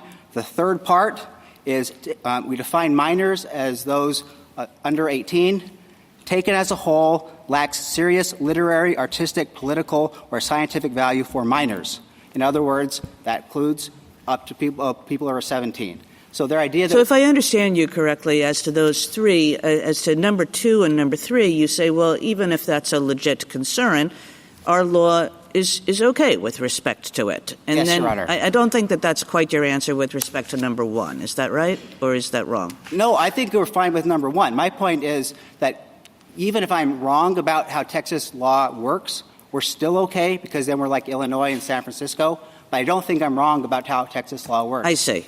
If you take the content and you put it behind an age screen, we're not counting that. So if you Go ahead, just to clarify with respect to point 1, so if a particular website has some hardcore pornography that is obscene as to minors, and then it has, videos of somebody reading Lady Chatterley's Lover or something like that, can the latter be segregated? So I have to argue with one hand behind my back because no Texas court has an opportunity to look at any of this. I'm just giving you my reading of the statute and based on what I know about Texas courts, and the answer would be yes, it could be segregated. But no court has said that yet. Correct. And that's part of the problem. I know the court has had some unhappiness with these facial pre-enforcement challenges. This should be Exhibit 1 in the case against them. This law doesn't protect someone or says you can't retain this information. The other side in its brief argues that that doesn't mean you can't sell it or give it away. Yeah, so some responses to that. One, I don't know if that's even technologically possible. I don't know how you send the information without having at least instantaneously retained it. That doesn't make any sense to me. Also... Well, you have to receive it to make a choice. Someone is receiving it to make a choice, and presumably the law says after you've made the choice, is this an adult or a child, you've got to delete it. Correct. Right? But in that interim, when I receive the information, before I make the choice, I could just give it away to another entity. My name, when I visit a website, unless I've prohibited the website from doing that, my viewing history, everything is automatically transferred to other people. Yeah, so let's say that I'm wrong about that. Again, I don't know the technology. Well, that's the point. I don't know. It, but I win anyway. So this is what's important. That's once you get to a trial and somebody figures this out. Well, I'm saying that under the Fifth Circuit's view of the law, which this court did not grant cert or review, biometric scanning is okay. So there's no identifying information to even turn over. So it wouldn't make sense. So even if you transferred it, you're not transferring identifying information.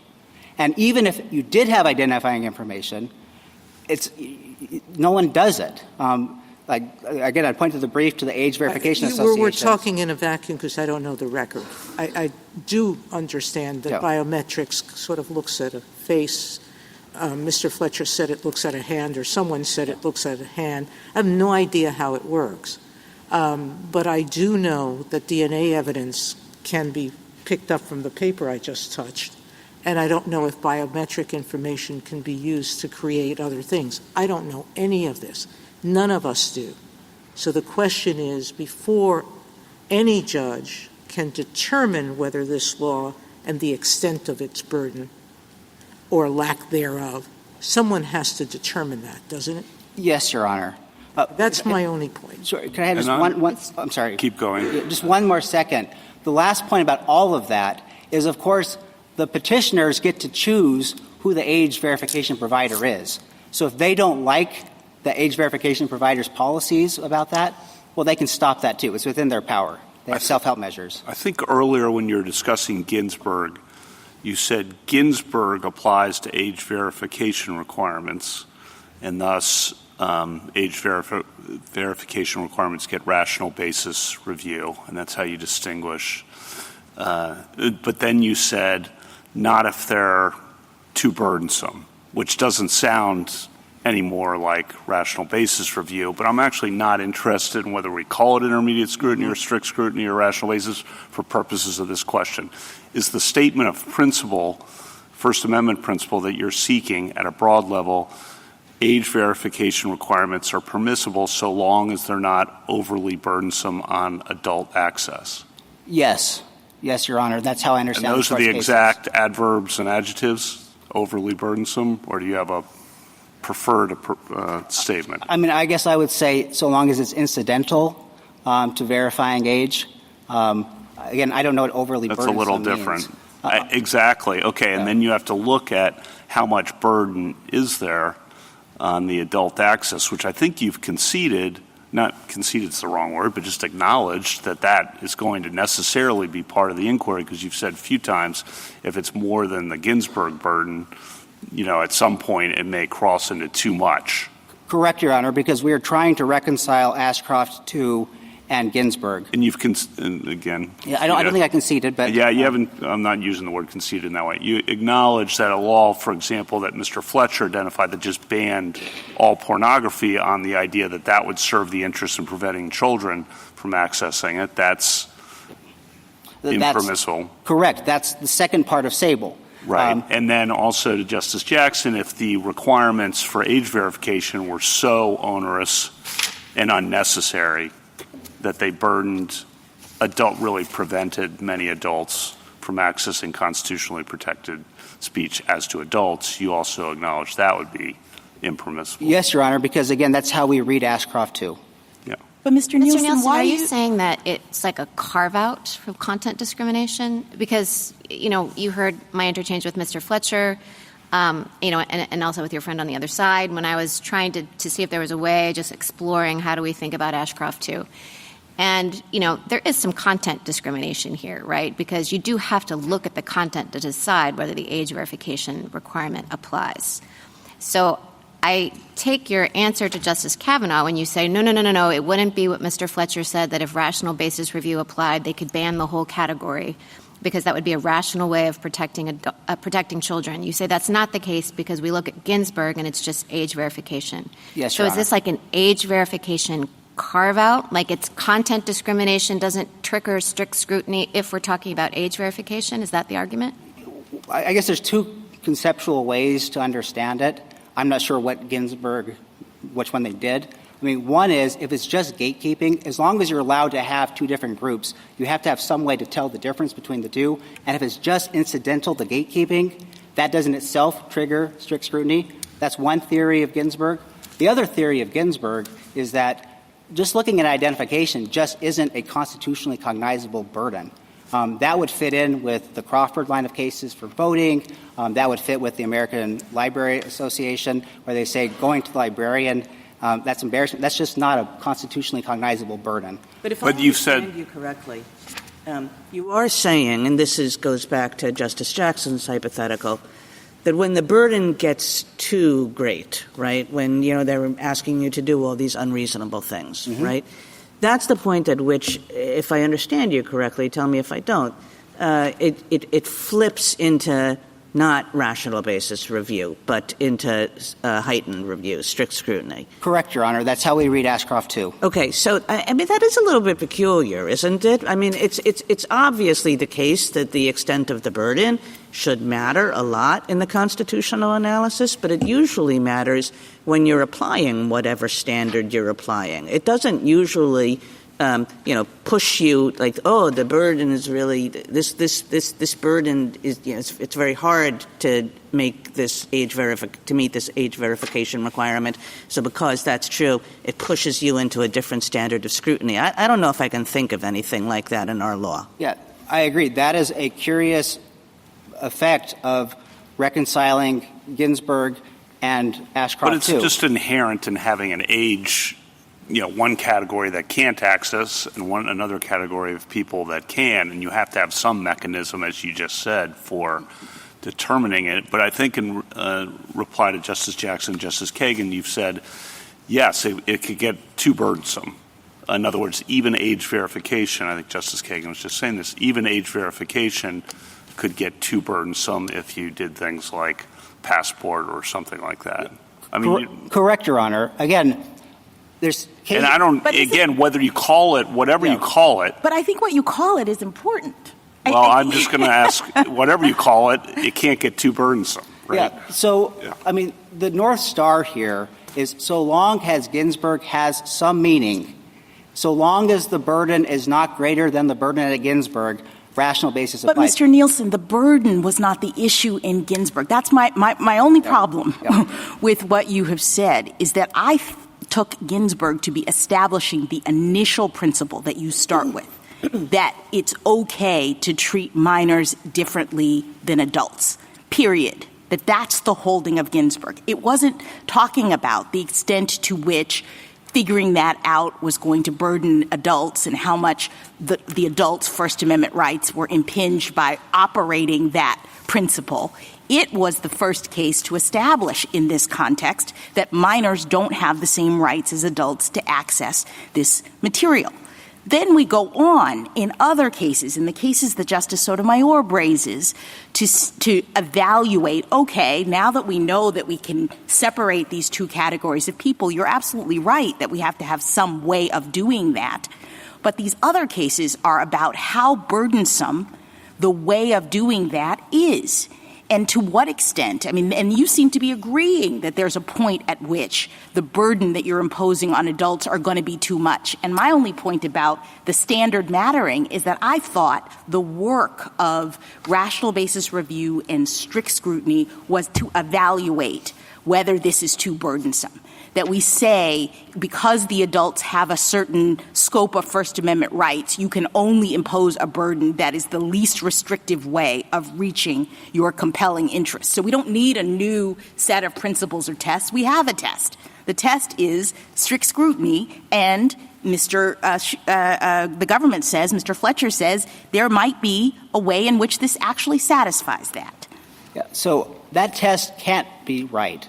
And the reason why it can't be right is it would mean that if a state wants to stop kids from going into a strip club, they have to satisfy strict scrutiny. No, because this kids going into a strip club poses no burden on adults. Why? That was going to be my other question for you. Why would, saying a kid can't go into the strip club pose any burden on an adult who wanted to? If we said you need to look at IDs, if you have somebody you can't tell they're an adult or not, to go into a strip club. So we apply strict scrutiny. You would apply strict scrutiny to that. And then we say, is this the least restrictive means? And you say, yes, fine, you can do it. That is not at all consistent with our tradition and history.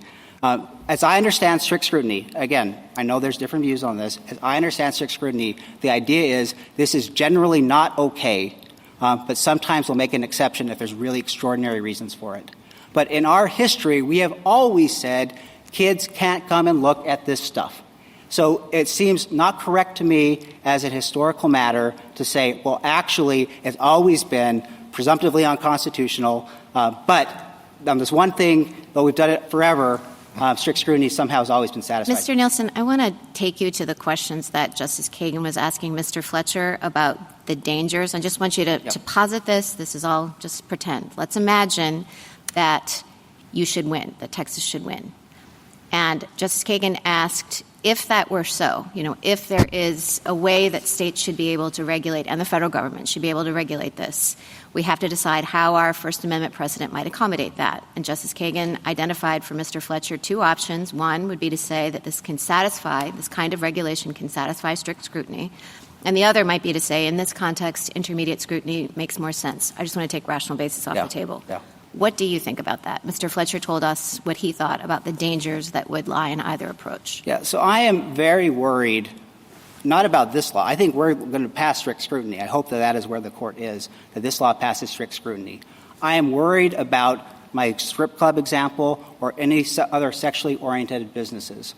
If we start saying that the standard is strict scrutiny, I hope this court says, oh, that's okay, it passes strict scrutiny. But there's a whole bunch of law on strict scrutiny, and a whole bunch of different judges across this country are going to apply it. There's a bunch of cases that say fatal in fact. and we're going to have a lot of PIs and a lot of emergency litigation, that's a problem. But that wouldn't be true necessarily if we wrote the kind of opinion that Mr. Fletcher had in mind, right? Because then you would say, this is the kind of strict scrutiny we're talking about. This is what will pass it. Take us seriously. So that's within the control of this court for that language to be. I hope if such opinion gets written, it is very, very clear that we shouldn't get these PIs like that. General Nielsen, let me see if this is consistent with what you're saying.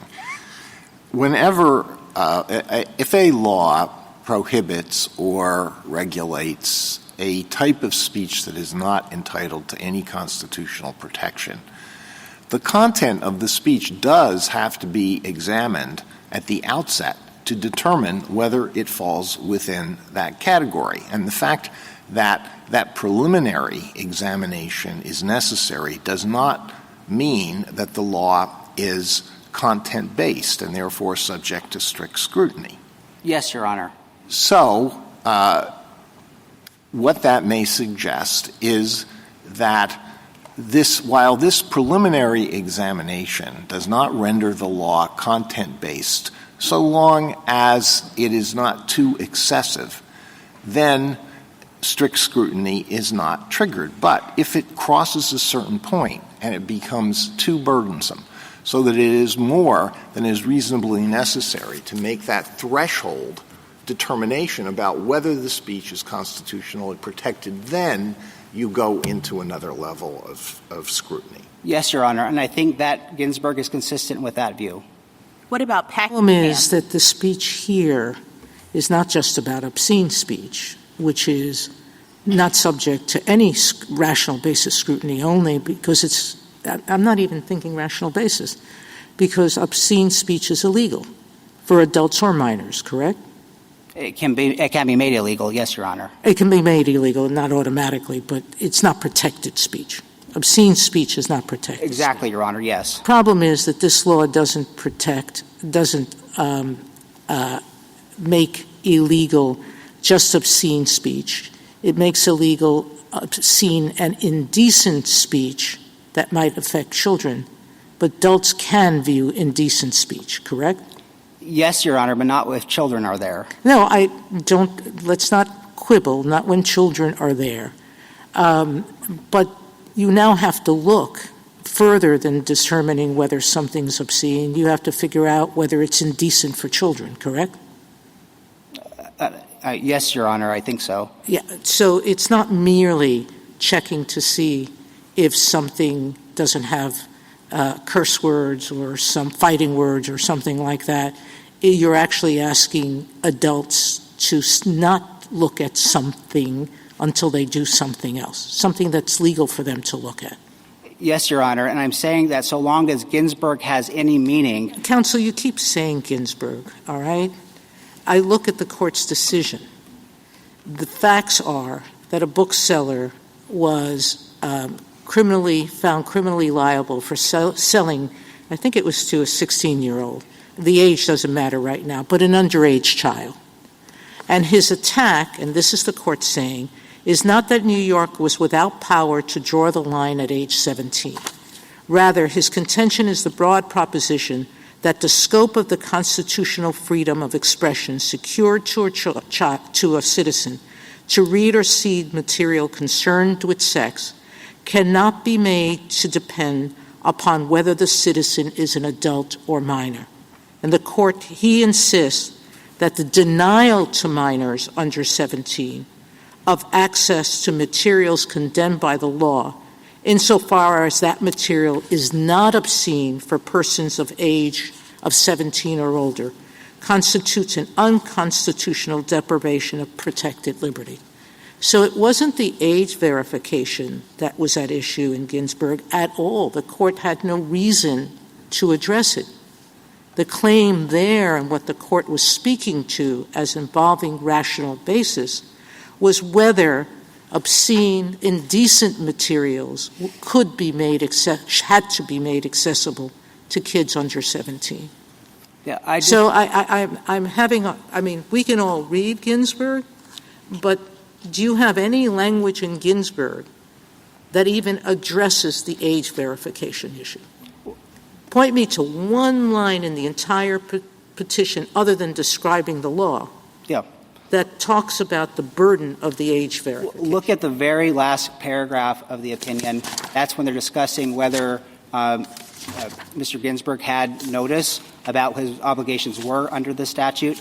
The court was very clear. To be sure, that was framed as a due process type claim. It was very clear that they said, no, you know. It was a due process. Well, it's very clear you know what you're supposed to do. I would also point to the language from the brief that Justice Alito already mentioned earlier. I've not heard of a court limiting a case to less than its facts. And there he raised the argument saying, if this happens, I'm not going to be able to sell it to adults. And the court said, essentially, rational basis. That's how I read counsel. it. Thank you. Justice Thomas? Justice Alito? Anything further? Justice Kagan? Justice Gorsuch? One quick question on Ashcroft. It crossed the line, in your view, because, and I want you to fill in the blank, and one possibility, of course, might be that the law there made it illegal to post, that is, to even create, to disseminate the information, with the age verification being only an affirmative defense. Yes, that is one of them. There's 3 points on this. Again, Ashcroft 2 doesn't say what the burden was, so you have to read into it. One is that. That is clear from the opinion and Justice Stevens' concurrence. That's a big problem. Another problem, if you go back to the district court, was to do this, you had to have databases of credit cards. This is not the law in Texas. You can't keep the data. So there are no databases. And the third is, again, to go back to Ashcroft 1, because you can't separate communities under 1990s technology, if you send it out to the world, it's to the whole world, that effectively meant some places, content that's not even obscene as to minors would be behind age screens. And that's a burden that does not exist here. We know for a fact that they can segregate by geography. When Texas's law went into effect, Pornhub left Texas. They're still operating in Louisiana with age verification, so we know that that's no longer true. Thank you. Justice Kavanaugh? Just to follow up on Justice Alito's formulation, which I thought was helpful. So the rule then, age verification requirements generally permissible, but they can become too excessive, to use his formulation, or I think you and I discussed, or can become overly burdensome. Yeah, and that's why I use incidental. Right. And if so, impermissible, but otherwise they're generally permissible and commonsensical. I think that's the basic framework. Yes, Your Honor. Okay, and then just maybe to piggyback on Justice Gorsuch, this law is not too excessive or overly burdensome because, and fill in the blank. Because it's less than in Ginsburg, and we know that because you don't even have to provide identifying information.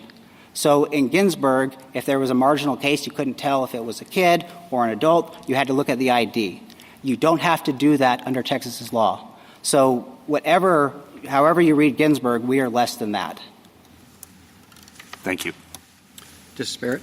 Mr. Nielsen, there's been some discussion about what happens to the PI if we vacated and remanded to the Fifth Circuit. Can you just say what your view on that is? Yeah, so the view of Texas is if this court were to vacate the Fifth Circuit's decision, then the Fifth Circuit's stay would go back into effect because it was only the Fifth Circuit's decision that took out the stay.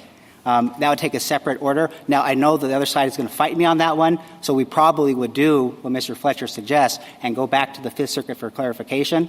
I ask, if anything else, that the language is clear to the Fifth Circuit that it knows it can reinstitute the stay.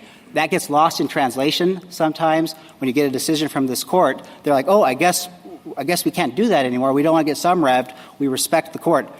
If that were to happen, I urge the court, please let the Fifth Circuit know. But our view is that because it was this decision that the court is reviewing that vacated the Fifth Circuit stay, the stay would then spring back to life. Justice Jackson? Yeah, your last colloquy with Justice Alito suggests that your argument is that rational basis review applies to state laws that serve merely to screen certain people from accessing online content that they have no constitutional right to access, or at least it could be sort of thought of in that way. And I guess, neither party cited this case in their briefs, but I wonder whether this would run afoul of Packingham. I don't know if you're familiar with that case, but it's one in which we looked at convicted sex offenders who were trying to access social media websites, a state law precluding that, and we applied heightened scrutiny, even though it sort of raised the same kind of dynamic that you say rational basis review would apply to. So I think we would have to try to figure out how the standard or the principle that Justice Alito articulated would be consistent with that case as well. I confess I've probably thought I read every one of this Court's recent First Amendment cases preparing for today's argument. I did not read Packingham. I don't know, Your Honor. But I do know that we are in the exact same context as in Ginsburg, so whatever the scope of Ginsburg, we fall within it. And it turns in a way on whether or not we agree that Ginsburg was speaking to the burden or speaking to the age requirement as opposed to making the sort of initial determination that minors can't be treated or minors can be treated differently than adults. I trust Your Honor on that one. Yeah. I would also say the other way that you could think about Ginsburg, of course, is that an ID requirement is just not a constitutionally cognizable burden at all, which would be consistent with some of this Court's other cases and not fall within the Packingham. Well, the Fifth Circuit didn't hold that, right? That would be no, Your Honor. The Fifth Circuit at least saw that the First Amendment was implicated by this. And in fact, I thought they thought it was a content-based restriction, but that Ginsburg still applied to sort of have a different rule in this situation. All I am saying is that you can conceptualize Ginsburg in multiple ways. We are okay under all of them. But if there are problems that way, I would urge the Court just to think, well, look at the voting ID cases and that sort. We are okay under those line of cases, too. Thank you. Thank you, counsel. Rebuttal, Mr. Schaffer. Thank you, Mr. Chief Justice, and may it please the Court. Let me start with Ginsburg, if I may. We've talked a lot about the fact that that opinion was addressing only the rights of minors as invoked there. I would just also note it was not an across-the-board age verification mandate. It was not operating in a context where you had a way to screen out minors from specific content. And it didn't say if more than one-third of a store is inappropriate for minors, minors have to be kept out of the store. This law differs in all of those respects. The question about, let's wipe away for the moment, Justice Kagan, the precedents that this Court has laid down for decades about sexually indecent speech that's inappropriate for minors via electronic media and via the Internet. Let's wipe it away for a moment. I strongly urge this Court to stick with strict scrutiny as the applicable standard of review when we're talking about content-based burdens on speakers. This Court has an area of law that is clear, that is well understood, that is reliable, that will withstand mounting and varied attacks, because we all know when strict scrutiny applies, it applies here, and I would urge the Court to stick with it even if we forget about the on-point precedents for the moment. There are principles that I think are important, reliable principles that will serve us well going forward, yes, in this context, but also in others. And so that brings me, Justice Kagan, your question about what about 20 other laws that by some views may look a lot like Texas's. I can tell Your Honors this is the worst of them. This is the worst of the laws. It has the health warnings where Texas is telling these targeted speakers and their users that pornography is, among other things, contributing to prostitution, child exploitation, child pornography. You have a hostile regulator who's saying to adults, you should not be here.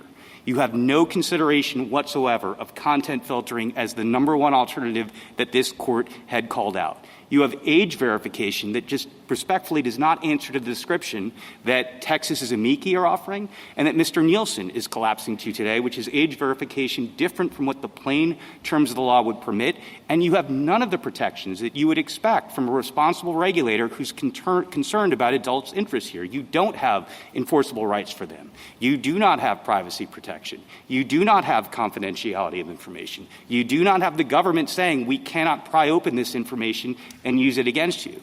All of that, Your Honors, you should await a state or the federal government doing its work, showing its homework, having something other than the ill-tailored law that you have here and a blank legislative record that tells you nothing about why Texas would have arrived at a law that looks like this unless it was out to chill adults and chill speakers when it comes to expression that is clearly protected as to adults.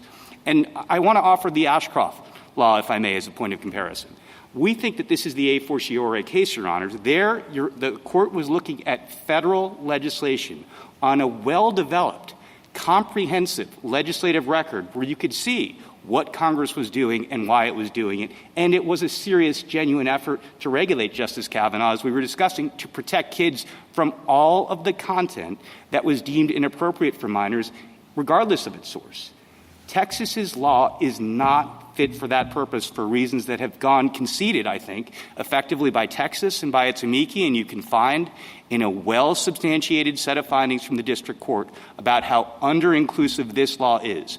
Your Honors have room, and I understand sympathy for a state that is trying to do its job to regulate in this area conscientiously. And I want to assure you, Justice Barrett, when we talk about scrutiny that is strict in theory and fatal in fact, I was lucky enough to learn constitutional law from Jerry Gunther. That resonates. None of us is suggesting that in this context, strict scrutiny is fatal. It is not. It should not be. We've conceded that there is a compelling interest here. The question will always be, has government tried to arrive at a less restrictive, has it tried to do this in a way that is not unduly burdening adults and is truly protecting kids? Once this law answers to strict scrutiny as it has long been understood, I do think, respectfully, this becomes an easy case. The last point, for Mr. Fletcher, and I agree with so much of what he says, he talked about tradition as a guidepost here, and I would just note the tradition that we have on the Internet. On the Internet. Yes, Justice Kagan, we've come a long way from when we were first talking about the Internet and had to explain what it was. But Reno and Ashcroft have been absolutely fundamental to how the Internet has developed as a free medium of expression, as our modern public square. And the tradition on the Internet is to say that it will be free and that it is incumbent upon parents to screen out content that is inappropriate for their kids. That, for the law, should stay. Thank you, counsel. The case is submitted.